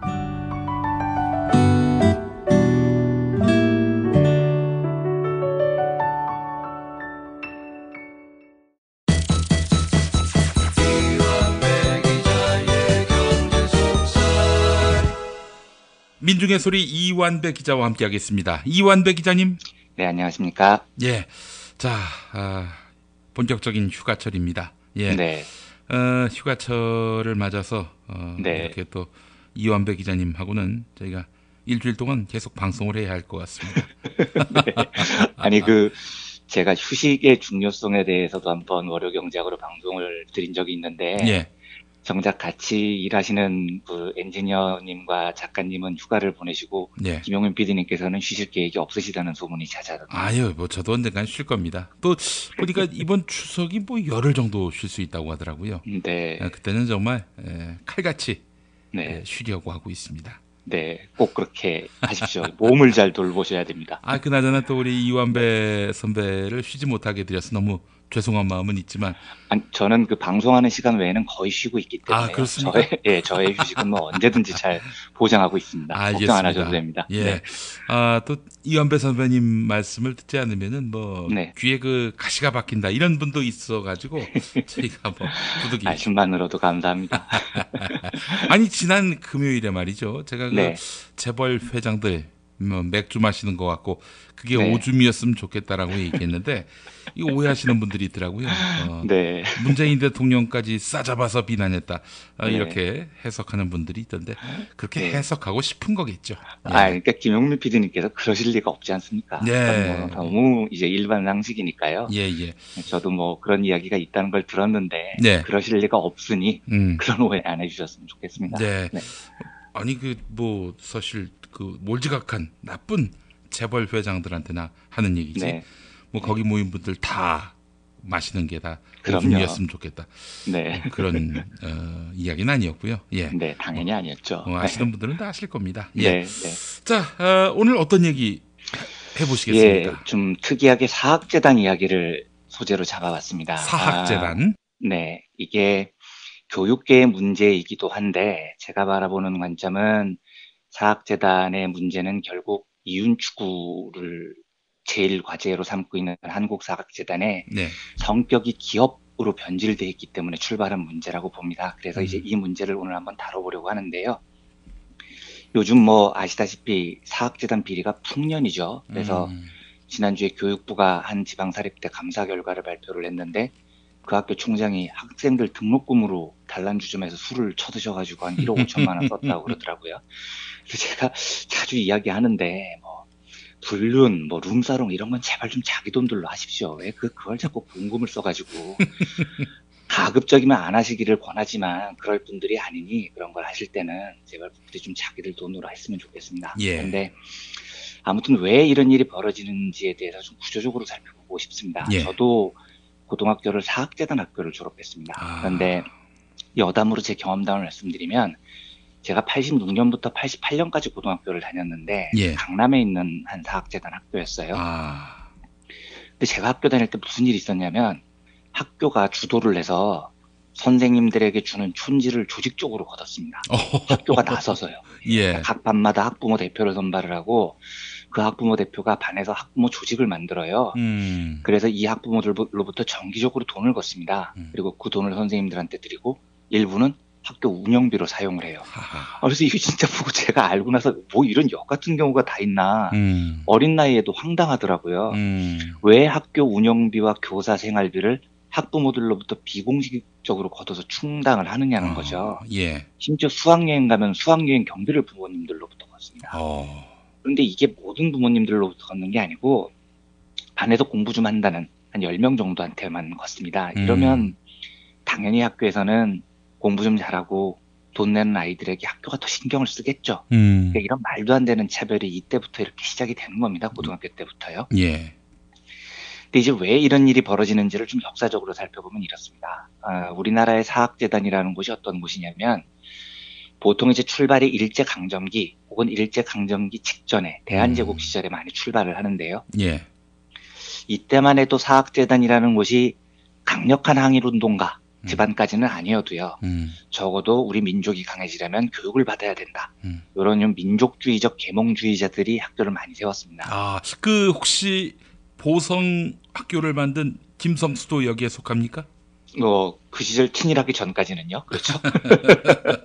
예. 그런데 이런 그 계몽주의자들이 학교를 일단 세웠다가, 근데 상식적으로 생각을 해보면 이 민족주의적 계몽주의자들이 세운 학교가 실제로 이제 일제강점기 때 어떤 모습을 띄었을지를 상상을 해보면 됩니다. 지금 김성수 예를 드셨지만요. 일제강점기 초창기 때만 해도 일제가 이런 학교들을 대충 눈 감아줬어요. 왜냐하면 이런 계몽주의자들이 뭐 강력한 항일운동가들도 아니었고 약간 설명하자면 타협주의자들 같은 거였으니까요. 교육으로 먼저 강해지자. 회색 분자들. 네, 약간 그런 쪽이었으니까 일제에 총 들고 싸우자는 애들보다는 나으니 일제가 이제 이런 학교들을 대충 초반에는 용인을 해줍니다. 그런데 이게 1930년대가 지나면서 일본이 이제 태평양 전쟁을 일으키고요. 이마저도 압살을 하기 시작합니다. 민족주의건 계몽주의건 하여간 조선인들이 나대는 건 압살을 시키는 게 당시 일본의 식민지 후반기 정책이었으니까요. 예. 그러면 이 과정을 생각해 보면 일제가 물러난 이후에 한국에 살아남은 사학들은 어떤 사학이었을까요? 백발백중 친일파들만 살아남은 겁니다. 예, 계몽주의로 시작을 했어도 결국은 일제가 끝나고 나서 살아남은 학교들은 다 친일파였었어요. 그래서 당시 살아남은 학교들의 기록들을 보면 대부분이 일제에 적극적으로 협력을 하고 학생들을 학도병, 정신대 이렇게 보내는데 혁혁한 선전선동을 한 곳들입니다. 예. 이게 지금 한국 사회, 한국 사학의 한 축을 이루고 있는 뿌리들입니다. 또 한 뿌리가 어디서 출발을 하냐면 우리나라가 해방 이후에 초중고 숫자가 10년 만에 엄청나게 늘어납니다. 1945년에 초등학교 숫자가 한 2,800개 정도였는데 10년 만인 1955년에 4,200개, 갑절 가까이로 늘어나요. 예. 중고등학교는 165개밖에 없었습니다. 그런데 1955년에 1,500개, 10배 가까이 늘어나죠. 이게 이제 교육열은 굉장히 높은 사회인데 정부가 학교를 세울 돈이 없었던 겁니다. 그래서 이승만 정부가 한 일이 뭐냐면 친일파 지주들한테 가서요. 야, 토지 몰수 안 할 테니까 학교를 만들어라. 이렇게 바터를 해버립니다. 그러니까 이게 친일파 지주들에게 얼마나 좋은 조건이었냐면 실제로 우리나라가 1949년 농지개혁을 하는데 친일 재산 농지개혁 이 과정을 거치면 땅을 다 몰수당할 위기에 놓여 있었던 이 친일 지주들이 학교를 세우면 교육자 소리 듣죠. 땅도 지키죠. 완전 망고땡 조건이었던 겁니다. 이게 지금 한국 사학재단의 또 다른 축입니다. 그러니까 이때 친일 지주들이 주축을 이룬 사학재단의 기본적인 생각이 뭐였냐면 교육을 통해서 사회에 공헌한다. 이게 아니었어요. 출발 자체가 내 재산을 지키자 해서 출발을 한 겁니다. 이승만 정부가 학교를 당시에 허가해 줄 때 그냥 땅하고 건물만 있으면 다 설립을 허가해 줬습니다. 그러니까 이 초대 재단 설립자들 생각은 내 땅 지키고 내 건물 지키고 학교 운영은 학생들로부터 돈 받아서 운영하면 되지 이렇게 돼버린 겁니다. 예. 교육이 아니었던 거죠. 사업과 재산 지키기로 출발을 한 겁니다. 그래서 저는 한국의 사립학교에는 명백한 목적이 있다고 봅니다. 그게 뭐냐면 이윤 추구입니다. 학교를 세운 이유 자체가 이윤을 추구하기 위해서였다는 거예요. 그러면 이제 이걸 학교라고 불러야 되느냐는 궁극적인 질문을 던져야 됩니다. 저는 한국의 사학재단은 학교가 아니라 교육기관이 아니라 기업에 훨씬 더 가까운 존재라고 봅니다. 저는 이걸 과하게 본다고 생각하지 않아요. 예, 탐욕적인 자본에 가깝습니다. 우리도 그렇고 지금 운영 방식도 그래요. 예. 그래서 이 사람들이 이 사학재단 소유자들이 사립학교 개혁 이야기만 나오면 우리가 교육자인데 왜 우리를 비리 세력 취급하느냐 뭐 이런 헛소리들을 하는데 진짜 멍멍이 소리인 거죠. 원래부터 막대한 기득권자들이었고 언제나 역사적으로 군사정권, 독재정권하고 유착해온 이 이윤 추구형 자본들이 교육자 행세를 하고 있으면 진짜 가짜는 겁니다. 네. 그런데 애초에 이 공적 교육의 영역을 이승만, 박정희가 대를 이어서 사학에 맡기면서요. 이 문제가 한국이 이윤 추구형 비리 집단이 교육계에서 차지하는 비율이 세계에서 제일 높아져 버렸습니다. 대학 기준으로는 80%가 사학입니다. 국공립대학 비율이 20%밖에 안 돼요. 그 촌스러운 미국만 해도 국공립대 비중이 70%가 넘고요. 뭐 스웨덴, 독일, 핀란드 이런 나라들은 다 90%가 넘습니다. 호주는 아예 국공립대 비중이 98%나 됩니다. 예. 근데 우리는 친일파 지주들 재산 지켜주느라 국가가 공공교육 영역을 포기하는 바람에 80%가 지금 이윤 추구형 사학이 차지를 하고 있는 겁니다. 이 사람들이 교육자 운운할 때요. 이게 얼마나 웃긴 얘기인지를 대표하는 제가 사례를 한 2가지만 소개를 해드리겠습니다. 이건 뭐 엄청난 비리를 말씀드리는 게 아니고요. 엄청난 비리는 이미 다 언론 보도를 통해서 알려졌으니까 진짜 개그스럽기 짝이 없는 사건들 2가지를 소개를 해드리려고 합니다. 예. 이 1986년에요. 조선대 그 당시만 해도 1986년에는 전국 각지의 대학 교수들이 시국선언을 들불처럼 할 때였습니다. 그런데 이에 조선대 교수들도 시국선언을 했는데 이때 그 조선대 총장이 박초롱이라는 자예요. 1999년에 이제 세상을 떠난 사람인데요. 예. 진짜 이 사람은 그 우리나라에서 김문기, 박초롱, 사학비리 엽기적인 양대 축 중에 한 명이었거든요. 근데 이 박초롱이 그때 시국선언을 할 때 뭘 하냐면 조선대 교수들 시국선언을 방해하려고요. 매일 아침 7시에 전체 교수, 교직원 이분들을 운동장으로 출근시켜서 집합을 시켜요. 조회를 연 거죠. 그리고 출석을 일일이 다 부른 다음에 이 교수들에게 운동장을 2바퀴씩 뛰게 합니다. 애국주의 같은 거죠. 그 다음에 2바퀴 다 뛰고 나면 총장님께 울리는 충성서약 이런 걸 하게 해요. 그리고 35분 동안 훈시를 하는데 이 총장이 유명한 훈시가 한 구절이 있습니다. 박초롱 총장이 이렇게 얘기를 해요. 시국이 혼란스러울수록 나서는 놈만 손해야. 일제 때 독립운동한다고 나대던 놈들 보라고. 이 박초롱처럼 잘된 놈 있어? 뭐 이거를 교수들 앞에서 이야기를 합니다. 그리고 이 사건이 유명해진 게 이때 그 교수들 중에서도 또 총장한테 아부하고 이런 또라이가 있었던 거예요. 예. 그래서 이 미친 또라이 교수가 총장 훈시가 다 끝나니까 이렇게 크게 외쳤다는 거죠. 총장님, 우리 운동장 한 바퀴 더 돕시다! 뭐 이랬다는 겁니다. 그래서 이게 시대에 남는 엽기적인 사건으로 지금 기록이 되어 있습니다. 네. 이 박초롱에 대한 엽기적인 일화가 하나 더 있는데 이건 뭐냐면 이 조선대학교에서 박초롱이 총장 때 발행한 보고서에 이런 구절이 나와요. 학교를 자랑한답시고 낸 보고서인데 설립자 님의 부인이신 정애리 씨 전 이사장님께서는 정애리 씨라는 사람이 박초롱 와이프 아내거든요. 그런데 이 사람에 대해서 이렇게 얘기를 하는 거예요.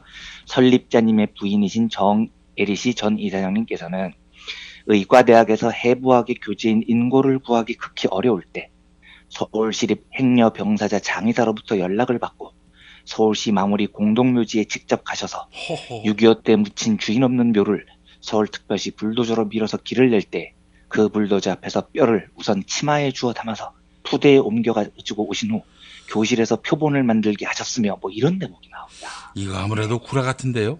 아니 그 구라고 안 구라고를 떠나서요. 남의 유고를 허락도 없이 푸대에 옮긴 걸 자랑이랍시고 적어놔요. 얘네들은요. 그러니까 근본적으로 사고방식 자체가 정상적인 인간들이 아닌 거죠. 이 지식의 전당이라는 대학에서 이런 걸 보고서로 만들 정도면요. 엽기적인 사건 다른 거 하나 소개를 해드리겠습니다. 이쪽 계통에서 이제 지존으로 불리는 사람이 있죠. 상지대 김문기라는 자입니다. 네. 이 계통에서 너무 유명한 사람이어서요. 근데 그 중에 엽기적이었던 건 그 1986년에 김문기가 그 강사 채용을 하면서 1,000만 원을 요구를 한 적이 있어요. 그래서 이게 알려져서 학생들이 시위를 합니다. 그런데 이때 학생들이 시위를 할 때 상지대 본관 앞에서 삐라가 대량으로 뿌려집니다. 삐라 내용이 뭐냐면 김일성 수령님 만세, 가자 북의 낙원으로 뭐 이런 내용의 삐라가 뿌려졌어요. 그러니까 학생들이 김문기 퇴진을 외치면서 데모를 했는데 그 데모 와중에 가자 북의 낙원으로 삐라가 뿌려졌다. 이거는 학생들이 이제 종북 빨갱이라는 명백한 증거로 삼고 싶었던 거겠죠. 그런데 이걸 누가 뿌렸느냐? 나중에 밝혀진 게 이 삐라를 뿌린 사람이 김문기 사위였습니다. 김문기 사위가 그 학교 기획실장이었거든요. 이자가 교무처 직원을 통해서 이 삐라를 뿌린 겁니다. 그러니까 황당하죠. 이런 이야기만 들어보면 이 김문기가 얼마나 황당한 자였으면 예전에 그 민자당, 신한국당 뭐 여기서 이제 김문기가 국회의원을 오래 했는데 김영삼이 대통령 후보 시절에 유세를 하면서 오죽했으면 김문기 보고 넌 유세장에 좀 나오지 마라 표 떨어진다라고 말렸다는 이야기가 있을 정도예요. 예. 그러니까 우리나라 보수가 원래 꼴통인데 그 꼴통 중에서도 제일 꼴통이 우리나라에서 교육자지금 행세를 하고 다니는 겁니다. 이런 구조적인 문제가 있으니까 이제 노무현 대통령이 이끌던 참여정부가 2005년에 사학법을 개정을 하죠. 그런데 아마 이때 기억나실 겁니다. 정말 온 나라의 보수 세력들이 얼마나 지랄을 했는지요. 근데 이게 궁금한 게요. 잘 이해가 안 되는 건 사학법은 단지 몇백 명의 비리 사학재단의 문제일 뿐입니다. 상식적으로요. 그런데 그걸 도려내고 그리고 당시 사학법 개정이 뭐 대단한 게 아니었어요. 사학재단의 비리를 감시하기 위해서 개방이사제를 도입하자는 거였습니다. 이사 중에 3분의 1을 교수회, 교사회, 학부모회 이런 곳이 참여하는 사학 구성원 단체가 추천하는 선임하는 개방형 이사를 두자는 거였어요. 그런데 이 간단한 제도 하나 도입하는데 진짜 우리나라의 온 꼴통 보수들이 다 들고 일어났거든요. 심지어 당시 박근혜 한나라당 대표는 이걸로 장외투쟁을 했습니다. 그러면서 사학법 투쟁은 뭐 나라를 위한 투쟁이라면서 끝까지 가겠다고 막 투쟁의 결의를 다진 그 기사도 있습니다. 그 실제 박근혜 씨는 그 이해 당사자잖아요. 그렇죠. 그래서 일단 상식적으로 보면 그 영남재단이 박근혜가 이제 2012년에 사퇴를 하지만 사실은 영남대학교라는 게 박정희가 강탈을 한 학교였고 그 강탈을 한 학교를 박근혜에게 물려줬으므로 박근혜가 이해 당사자이기 때문에 박근혜까지는 그러면 뭐 자기 욕심이라고 그렇다 치고요. 모든 한나라당, 모든 수구 언론, 모든 보수 세력들이 다 동참을 해서 완전히 난리를 친 건 저는 그때 그게 굉장히 의아했어요. 단지 자기 이해관계만이 얽힌 사학재단만 들고 일어선 게 아니고 도대체 왜 이럴까라는 걸 고민을 해보니 곰곰이 생각을 해보니까 이런 거였습니다. 이건 수백 개 사학재단만의 비리 문제가 아니고 이 100년을 넘는 뿌리 깊은 전통을 가진 친일파 기득권 이윤추구 집단들이 한국 사회 기득권 세력에 얼마나 깊숙이 침투해 있느냐를 단적으로 보여주는 사례였었던 겁니다. 사학을 중심으로 한 보수 유착의 끈이 얼마나 길고 강하냐면요. 이건 2014년 당시 그 정진우 정의당 의원이 공개한 자료인데요. 교육부 같은 정부 부처의 고위 공직자 출신들이요. 퇴직을 하고 나서 사학재단 이사에 오른 경우가 262명이나 됩니다. 그 중에 교육부 출신이 191명, 장차관 출신이 41명, 판검사 출신이 18명. 이러니까 이 사회가 사학을 중심으로 비리의 보리가 단단해지지 않을 수가 없는 거죠. 그래서 이 지랄과 발광 끝에 사학법이 2007년에 재개정되죠. 그러니까 참여정부가 추진했던 개방형 이사제가 매우 완화됐고요. 사실상 이제 거의 기능을 못하게 만들어집니다. 보수 세력의 지랄이 극에 달해서 제도가 이제 후퇴를 한 겁니다. 그만큼 우리나라의 사학은 뭐랄까요? 그러니까 한국 기득권 세력의 총체 핵심 같은 곳이고 그 가장 정점에 서 있는 곳이라고 봐도 과언이 아닌 겁니다. 뿌리도 깊고 역사도 깊어요. 게다가 얘들이 조선일보, 동아일보 이런 언론 권력까지 지금 다 지키고 있죠. 그러니까 조선일보의 방우영 씨는 연세대학교 이사장했고 그렇죠. 네. 뭐 동아일보는 뭐 말할 것도 없이 고려대, 그렇죠. 중앙학원인가요? 네, 그렇습니다. 고려중앙학원이죠. 여기를 가지고 있고요. 그러니까 정말 거대한 세력이 돼버린 거죠. 단지 사학재단의 문제가 아니라 보수 카르텔의 정말 핵심을 이루는 연결고리가 돼버린 겁니다. 그럼 지금 한국의 사학의 모습이 어떻냐? 교육이요. 교육기관이다. 그렇게 부르고 싶은 사람들도 있을지 모르겠습니다만 제 시각입니다. 제 시각으로는 교육이라는 명목 아래 세금을 받아먹으면서 운영되는 저는 학교 기업이라고 생각을 합니다. 그것도 그 뿌리가 친일 자본에 있는 명백한 기업이에요. 실제로 사학재단의 역사를 보면요. 대한민국 사학만큼 이윤에 집착한 기업이 어디 있습니까? 우리나라 기업들이 비정규직을 도입한 역사보다도 한국의 사학들이 비정규직 교수를 도입한 역사가 훨씬 길어요.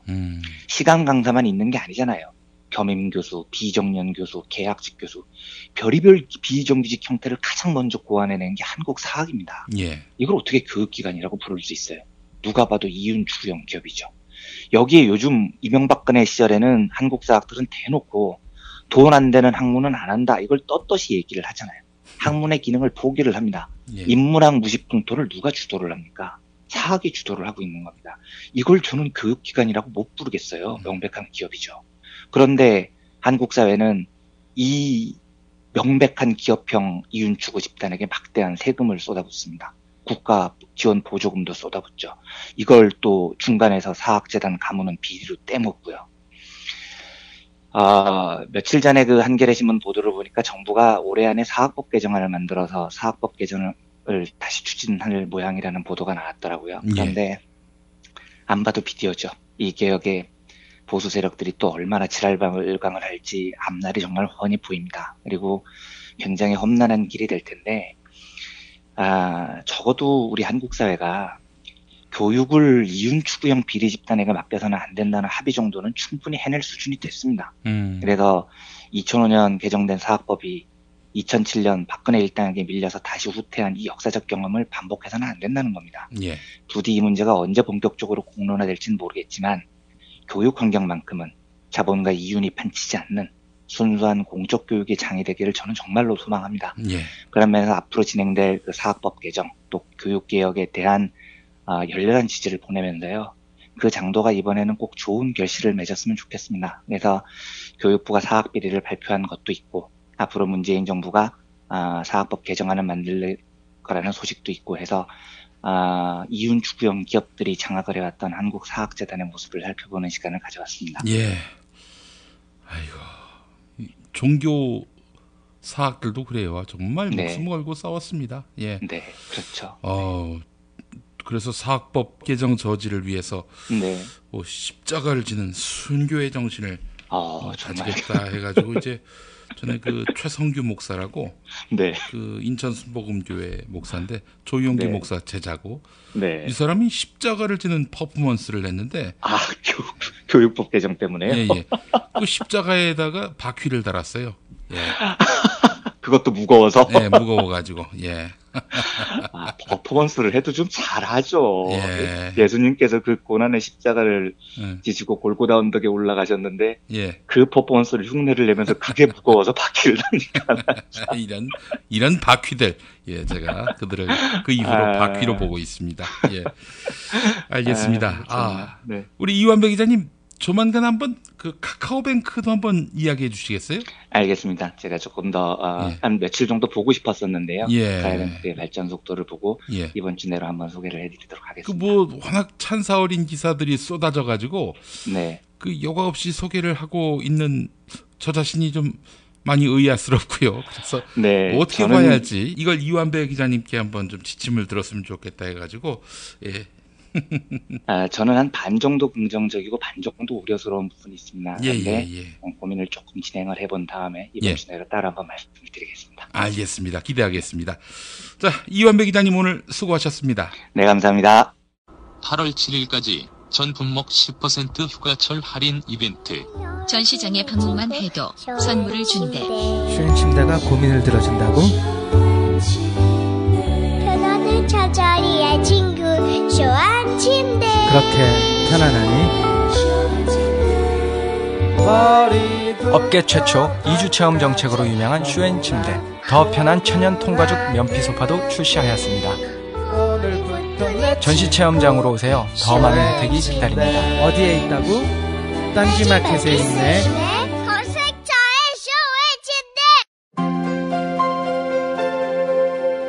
이주노동 희망센터 이사 권영국 변호사입니다. 이주노동 희망센터는 동남아시아 저개발 국가의 이주노동자들과 함께하고 있습니다. 시골 오지 마을에 학교를 만들고 마을 주민들이 공동체를 이루어 운영하도록 돕습니다. 포털 검색창이나 페이스북에서 이주노동 희망센터를 검색하시어 후원회원이 되어주세요. 노동 존중 생산과 소비를 통한 사회연대를 추구하는 문자당이 함께합니다. 트럼프는 어떤 사람이에요? 중국은 왜 티베트의 독립을 반대하죠? 일본이 전쟁할 수 있는 나라로 만들기 위해 애를 쓰던데 왜 이러는 건가요? 어린이에게 세계를 읽는 눈을 드립니다.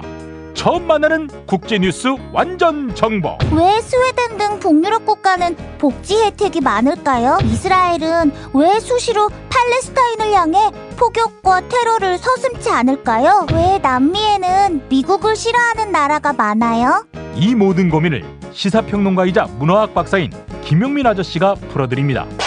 처음 만나는 국제뉴스 완전 정복 동산사에서 나왔습니다. 왜 이러는 건가요? 오늘을 읽는 책 문학평론가인 국민대학교 국문학과 정선태 교수와 함께합니다. 국민대학교 한국어문학부 국어국문전공 정선태 교수님 만나겠습니다. 교수님. 네, 안녕하세요. 네, 경기 남부 지역에 어제 호우경보가 내렸는데 네. 어떠셨습니까? 경기 남부지 않습니까? 교수님 계신 곳이? 네, 지금은 빗줄기가 잠잠해졌는데요. 예. 빗줄기 사이로 매미 소리도 들리고 여름이 깊어가네요. 아이고. 매미 소리가 그윽하면은 이제 곧 가을이 온다는 또 신호 아니겠습니까? 매미 소리가 그윽하게 들리면 자연적으로는 뭐 가을이 온다는 얘기겠지만, 예. 인생에 비춰보면 좀 나이가 들었다는 얘기기도 하고. 아이고, 야. 참 그런 말씀을 하십니까? 예. 하여간 또 이렇게 해서 여름은 가고 있는 것 같습니다. 8월의 첫날이지만은 8월 안에 이제 여름이 또 정리가 되는 겁니다. 예. 네, 그렇겠죠. 예. 자, 이럴 때 좀 시원한 곳에 가서 책 한 권 펴봤으면 좋겠는데 오늘 우화 소개해 주신다고요? 네, 그렇습니다. 오늘은 오늘은 라퐁텐의 우화. 우화라고 얘기하는데 정확히 말하자면 우화시입니다. 우화시? 예. 네. 우화의 형식을 빈 시인데요. 이 라퐁텐의 우화시는 프랑스 문학의 걸작일 뿐만 아니고 세계 문학사에서도 손꼽히는 고전입니다. 근데 한국에는 수십 종의 라퐁텐 우화가 번역되어 있는데 대부분이 아동용이에요. 그래서 어른들이 보기에는 조금 모자란 부분이 있고요. 이 240편을 전부 번역한 게다가 시 형식을 살려서 번역한 건 지식산업사에서 나온 라퐁텐 우화 1, 2권입니다. 아, 지식산업사? 네, 그렇습니다. 근데 이 라퐁텐은 17세기를 살았던 프랑스의 뭐 대표적인 우화 작가이자 시인인데요. 이 17세기, 18세기는 이른바 그 앙시앙 레짐이 이 백성들을 고통스럽게 하던 때잖아요. 앙시앙 레짐 하면은 구시대. 우리로 말하자면 그렇습니다. 박근혜 시대 같은. 예. 네, 그렇습니다. 그런 시대에 라퐁텐은 이 우화시를 쓰면서 펜으로 이 세상과 맞서 싸웠습니다. 이 세상의 타락한 권력층과 맞서 싸우면서 이 자신의 문학 세계를 펼쳐나갔죠. 그래서 라퐁텐의 우화는 대단히 정치적인 그 시로 읽히기도 하고요. 예. 그리고 인생의 그 깊은 비밀들을 읽어내는 아주 강력한 그 힘을 제시하기도 합니다. 또 하나 매력이라면은 진지한 얘기들을 대단히 희극적으로 희화해서 한다는 것도 강점이라고 할 수 있을 것 같아요. 근데 우화에 대한 우리 라퐁텐의 그 사랑은 각별했던 것 같은데요. 예. 이 책의 2권, 그러니까 하권 첫 부분을 보면은 이 우화에 대해서 이렇게 적혀 있습니다. 우화는 신이 보낸 하나의 선물. 만일 그것이 인간의 선물이라면 그것을 우리에게 준 사람은 누구든 제단에 모셔야 한다. 우리는 모두 할 수 있는 한 이 훌륭한 예술을 처음 만든 인물을 신처럼 존경해야 한다. 우화는 정말 하나의 매력. 그것은 관심을 불러일으켜 사람의 마음을 사로잡고 이야기에 귀를 기울이게 하며 마음껏 마음과 머리를 이끌어 간다. 네, 이렇게 우화에 대한 찬양을 적어놓고 있는데요. 제가 이 라퐁텐 우화를 읽으면서 우리 김 PD를 많이 생각을 해요. 예. 이게 진지하고 좀 거친 얘기들을 그 웃음과 함께 하려고 애쓰는 게 얼마나 힘든 일인가. 조금 안쓰럽게 생각하곤 합니다. 예. 네, 사실 유머러스하게 희극적으로 진지한 얘기를 한다는 쉽지 않죠.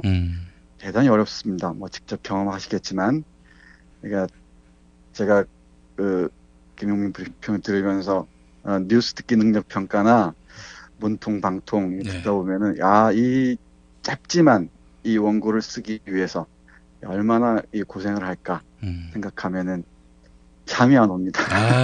문통방통은요. 제가 쓰는 게 아니라 우리 방현호 작가가 쓰고요. 뉴스 듣기 능력 평가는 제가 만듭니다. 그러게요. 누가 쓰시든지 참 고생들 많이 하십니다. 네.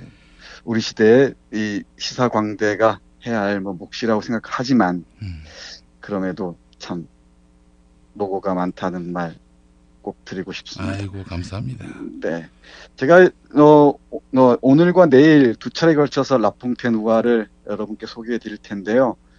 먼저 그 조윤선 씨 이 무죄가 많은 사람들의 입에 오르내렸잖아요. 이 정말 법 위에 있는 인간들, 이 권력들이 아직도 변함없구나라는 그런 생각을 하게 되는데, 패스트에 걸린 짐승들이라는 그 우화시 읽어드리면서 이 권력이 아직도 얼마나 견고하게 우리 사회를 장악하고 있는지 생각해 보시기 바랍니다. 여기에 사자가 등장하고요. 대장입니다. 그리고 맷비들기도 등장하고 여우와 이리도 등장합니다. 그리고 불쌍한 당나귀도 등장합니다. 우리 당나귀 입장에서 한번 들어보시기 바랍니다. 공포를 뿌리는 어떤 병, 지상에 죄를 벌주기 위하여 경노한 하늘이 만들어낸 병, 그 이름을 밝히지 않을 수 없어 말하면 패스트는 하루 동안의 지옥을 10,000원으로 만들 수 있는 병으로 짐승까지도 공격하였다. 짐승이 다 죽진 않았으나 병이 들었다. 죽어가는 목숨을 이어갈 양식을 찾으러 다니는 짐승은 하나도 없었다. 아무리 맛있는 것도 입에 당기지 않아 여우와 이리도 연약하고 순진한 먹이를 노리지 않았다. 맷부들기는 서로 멀리하여 이미 사랑도 기쁨도 없어졌다. 사자가 회의를 열어 말했다. 친구들이여, 생각한데 하늘은 우리의 죄를 미워하여 이 재앙을 일으켰다. 우리 가운데서 가장 죄 많은 누군가가 신의 노여움의 방패로서 희생해야 한다. 그렇게 하면 모든 병을 고칠 수 있을 것이다. 역사에도 이런 경우에는 그런 희생물을 바쳤다. 변명은 하지 말자. 용서 없이 우리는 양심을 똑바로 보아야만 한다. 나로 말하면 식욕을 못 이기고 많은 양을 개걸스럽게 먹었다. 양은 나에게 무엇을 했는가? 아무런 나쁜 짓도 하지 않았다. 뿐만 아니라 때로는 양치기까지 먹어치웠다. 그러므로 필요하다면 나 자신을 희생하겠다. 그렇긴 하나 전부 나처럼 죄를 고백하라. 진실로 정의를 좇으려면 우리 가운데 가장 악한 자가 죽어야 하기 때문이다. 여우가 말하였다. 대왕날이 너무도 너그러우십니다. 양심의 가책으로 마음이 너무 약해지신 것 같습니다. 양같이 하찮은 그따위 것을 먹은 걸 가지고 뭘 그러시나요? 그게 뭐 죄인가요? 아니죠. 폐하에게 먹힌다는 것이 놈들에겐 영광스러운 거죠. 또한 양치기로 말하면 놈들은 우리 짐승들을 못살게 굴고 되지 못하게 뽐내니 그놈들이야말로 어떠한 불행을 만나도 자업자득이죠. 이 말에 아첨꾼들은 모두 박수를 쳤다. 호랑이와 곰, 그 밖에 힘센 짐승에게도 사자에 못지않은 죄가 있긴 하나 아무도 감히 추궁하지 못했다. 싸움 좀 하는 짐승들은 이름 없는 사냥개에게 이르기까지 그들 말에 따르자면 성인이나 다름없었다. 자기 차례가 되자 당나귀가 말했다.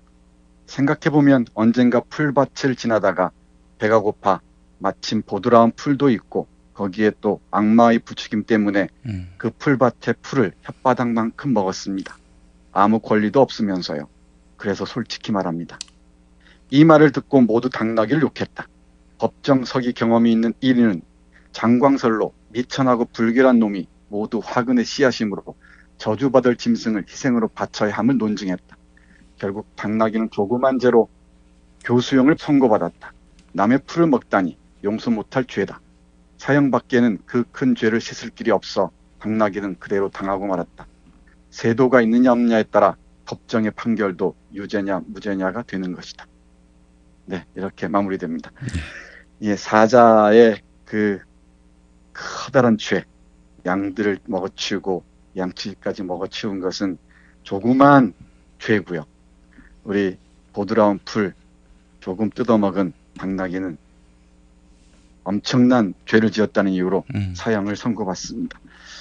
예, 이런 일은 뭐 남의 얘기가 아닐 겁니다. 예. 우리가 흔히 들어봐서 권력계나 있는 사람들은 아무리 무거운 죄를 지어도 왜 그렇게 잘들 빠져나가는지.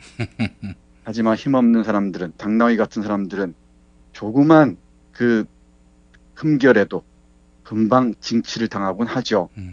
그게 그런 그 적실한 상황을 우리 조윤선 재판이 그대로 보여주는 것 같습니다. 예. 제가 뭐 길게 얘기하지 않아도 이 우화에 담긴 깊은 의미를 새길 수 있을 것이라고 생각합니다. 그냥 감옥에 있고요. 죄값을 치르고 나오는 게 훨씬 영예로울 텐데 그 정도까지 생각이 못 닿은 것일까요? 글쎄요. 그 정도의 상식이나 양식이 있을까 싶은데요. 예. 배울 만큼 배웠는데도요. 우리 김 PD가 많이 오해를 하시는데 예. 배운다는 게 공부 기술자가 되는 것과 기본적인 상식과 이 정의를 체득한다는 건 전혀 다른 차원입니다. 그러니까 이른바 오래전에 말씀드렸습니다마는 무슨 학벌이 좋으니 뭐니 한다는 것은 그야말로 이 겉으로 드러난 표상에 지나지 않습니다. 그 내실을 볼 수 있어야겠죠. 제가 말 나온 김에 말씀드리지만은 이현주 씨나 이 조윤선 씨의 과정을 보면은 철저하게 권력지향적인 공부 기계의 길이었던 것 같아요. 그러니까 자기에게 주어진 깊이 있는 그 공부를 한 게 아니고 그야말로 공부죠. 쿵푸라고들 하죠.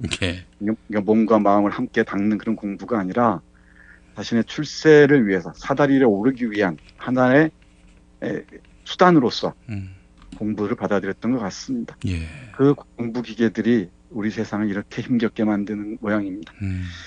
네, 이 패스트에 걸린 짐승들과 아울러서 하나 더 제가 고른 게 있습니다. 예. 다른 한편은 이 미사일을 쏘아대는 북한의 김정은 정권을 생각하면서 골랐습니다. 뭐 그 이후야 우리가 알 것 같은데 미국에 대해서 대화 좀 해달라, 우리 체제를 지켜달라라는 어떤 외교적 전략 또는 전술의 일환으로 읽을 수 있을 것 같은데 또 우리는 그걸 이 강경 대응으로 나가면서 한반도에 또 먹구름이 밀려드는 것처럼 보이기도 해요. 그럴 때 어떻게 해야 하는가를 고민하지 않을 수가 없는데 이 라퐁텐 우화에서 이 라퐁텐은 이렇게 읊습니다. 조금 길어 보이는데 한번 잘 생각해 보시기 바랍니다. 과연 저렇게 이 대륙간 탄도미사일을 쏘고 저렇게 자기를 증명하기 위해서 온갖 강수를 두는 저 세력들을 어떻게 할지, 과연 대받아 쳐서 우리가 너 죽고 나 죽는 길로 갈지, 그럼에도 불구하고 평생을 도모해야 할지 우리 그 시민들의 지혜를 모아야 될 것 같습니다. 예. 사자라는 우화입니다. 한번 읽어보겠습니다. 전하는 바에 따르면 옛날에 표범 술탄이, 여기서 술탄은 그 이슬람권의 그 황제를 생각하시면 될 것 같습니다. 표범 술탄이 뜻밖의 많은 유산을 받아 목장에는 많은 소를, 숲에는 많은 사슴을, 들에는 많은 양을 가지고 있었다. 가까운 숲에서 사자가 한 마리 태어났다. 상류층 사이에서 관례로 되어 있는 이런저런 인사를 전한 뒤에 술탄은 여우 대신을 불렀다. 여우는 경험이 풍부하고 노련한 정치가였다. 표범이 여우에게 말했다. 그대는 이웃의 새끼 사자를 두려워하지만 그의 아비가 죽었으니 무엇을 할 수 있겠는가? 딱한 고아를 오히려 불쌍히 여겨야지. 그 녀석 집에는 문제도 많이 있고 정복을 꾀하기는커녕 가진 것을 지키는 것도 운명의 신으로부터 많은 도움이 있어야 할 텐데. 여우가 머리를 좌우로 흔들면서 말했다. 전하, 그와 같은 고아는 동정할 것이 아니라 사이좋게 지내는 게 좋습니다. 그렇지 않으면 그 발톱과 이빨이 크게 자라서 우리에게 해를 주기 전에 죽여야 합니다. 잠시도 주저해서는 안 됩니다. 제가 별점을 쳐보니 그는 전쟁을 하며 자랍니다. 친구로 삼기에는 세상에서 가장 뛰어난 사자이니 우리 편으로 만들어야 합니다. 그렇지 않으면 그의 힘을 약하게 해야 합니다. 이 열변은 아무 소용 없었다. 그때 술탄은 자고 있었다. 그리고 그의 영지 안에 모든 짐승들과 전사들도 다 자고 있었다.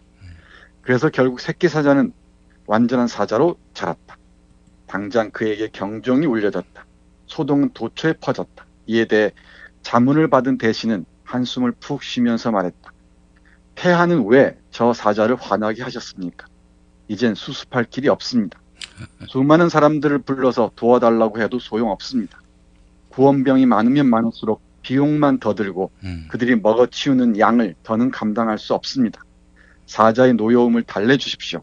그는 혼자라도 힘에서는 우리의 재산을 뜯어먹는 수많은 동맹군보다 더 낫습니다. 저 사자에게는 비용이 들지 않는 동맹군이 셋, 자신의 용기와 힘과 그리고 주의력이 있습니다. 빨리 양 한 마리를 그에게 던져주십시오. 그래도 만족하지 않으면 더 많이 주십시오. 거기에 소도 몇 마리 얹어주십시오. 목장에서 제일 살찐 놈을 선물로 고르십시오. 이렇게 해서 나머지를 구하십시오. 이 충고까지도 듣지 않았다. 그 결과는 좋지 않았다. 술탄의 많은 이웃 나라들이 피해를 입었고 누구도 그를 이기지 못하고 모든 것을 잃었다. 비록 세계를 적으로 만들었지만 그들이 무수하던 자가 패권을 쥐었다. 사자는 친구로 삼는 게 좋다. 만일 사자가 자라게 내버려 두려면. 네, 17세기 라퐁텐이 21세기 한반도의 상황을 정확하게 꿰뚫어보고 쓴 것이라고 저는 생각합니다. 이렇게 시대를 초월하는 명문, 격언은 이거는 뭐 고전으로 분류해도 뭐 전혀 손색이 없겠죠? 네, 그렇습니다. 이 라퐁텐 우화는 앞에서도 말씀드렸듯이 프랑스 문학을 대표하는 작품일 뿐만 아니라 세계 문학사에 손꼽히는 고전입니다. 예. 그리고 수많은 철학자들과 이 문학자들이 라퐁텐을 참조해서 상상력의 샘으로 삼았고요. 그리고 이 삶의 지혜를 얻고 자기 사유의 영양분을 섭취했습니다. 저도 이 라퐁텐을 많이 아끼는데요. 어디를 펼쳐봐도 이 눈부신 통찰이 그야말로 번뜩입니다.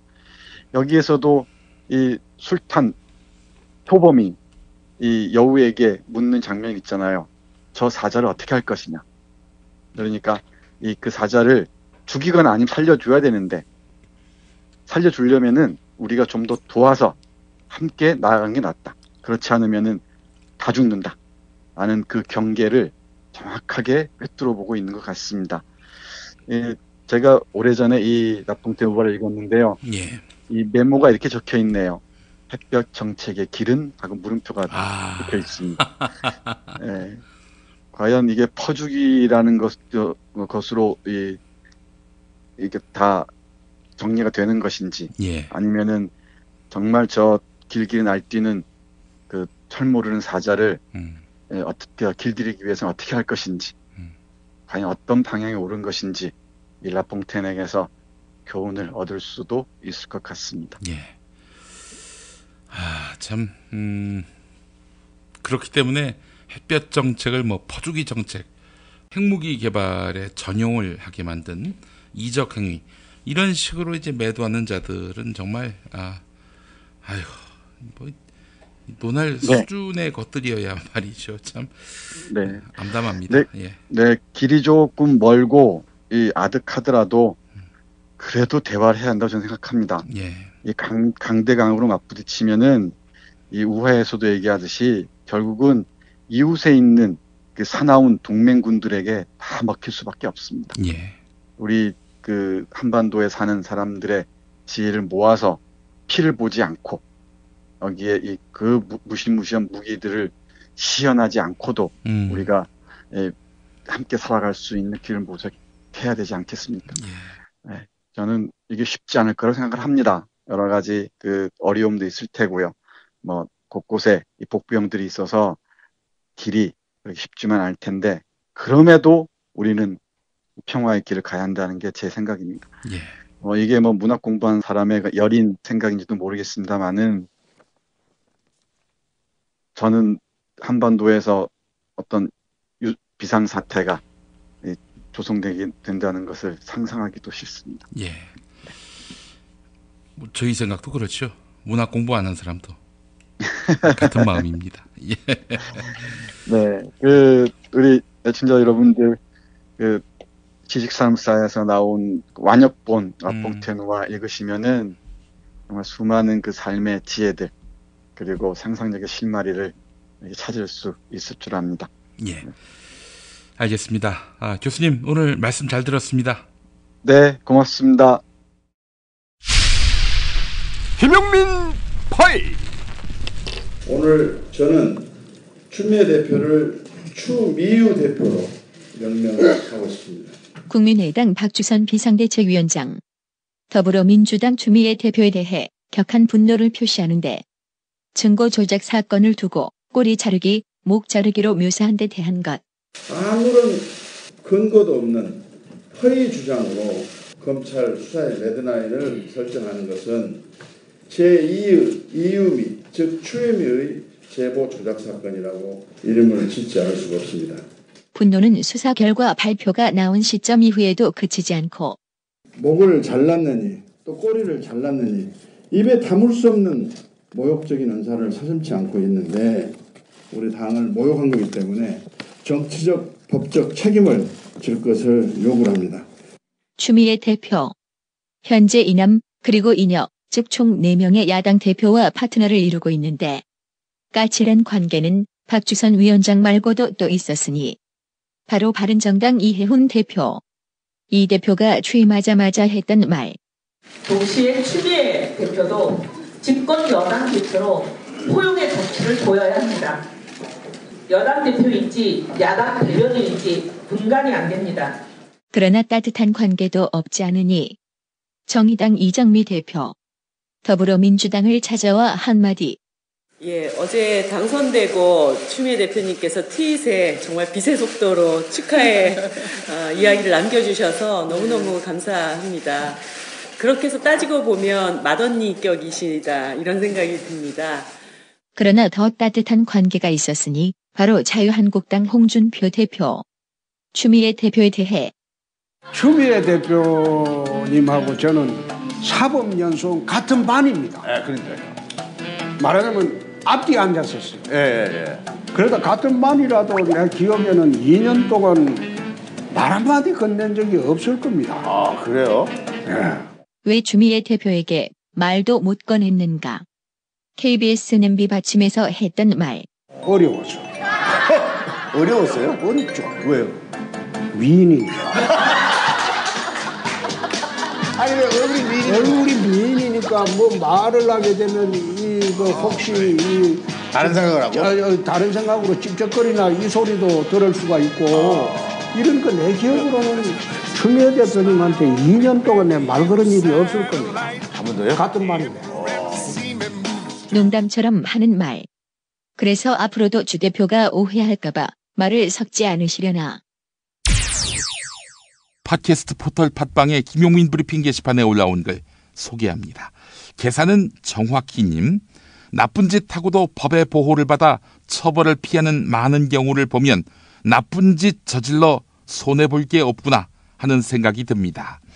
법과 법조인들이 악인을 보호하고 악행에 면죄부를 주는데 더 열심인 것 같을 때가 많습니다. 네. 자, 그리고 엘사 코코님. 촛불 시민혁명의 결과를 주의 깊게 관찰하는 평범한 시민의 입장에서 새삼스럽게 느끼는 것. 사법부의 적피해 청사는 정말 중요한 사안으로 느껴집니다. 한 명이 목 걸고 나자빠지면 나라와 국가가 흔들립니다. 네, 공감합니다. 자, 그리고 바나언 바숨님. 정말 답답합니다. 분립된 3권의 수장은 국민이 직접 선출해야 합니다. 고인물은 반드시 썩습니다. 방산 비리가 대표적인 예입니다. 사법부가 독립성의 기조 아래 폐쇄돼 있습니다. 국민 참여 재판의 활성화뿐 아니라 사실상 부패를 막을 수 있는 마지막 보루, 법원, 검찰, 언론 공기업의 수장은 국민이 직접 선출해야 합니다. 네, 이런 글 남기셨습니다. 이정열 전 창원지법 부장판사는 여기에 반대합니다. 뽑았는데 그게 우병우라면 어떡하냐. 이런 입장을 밝힌 적이 있었죠. 네, 휴가철에 함께하고 있습니다. 김용민 브리핑 2017년 8월 1일 화요일 순서 모두 마치겠습니다. 애청해 주신 여러분 감사합니다.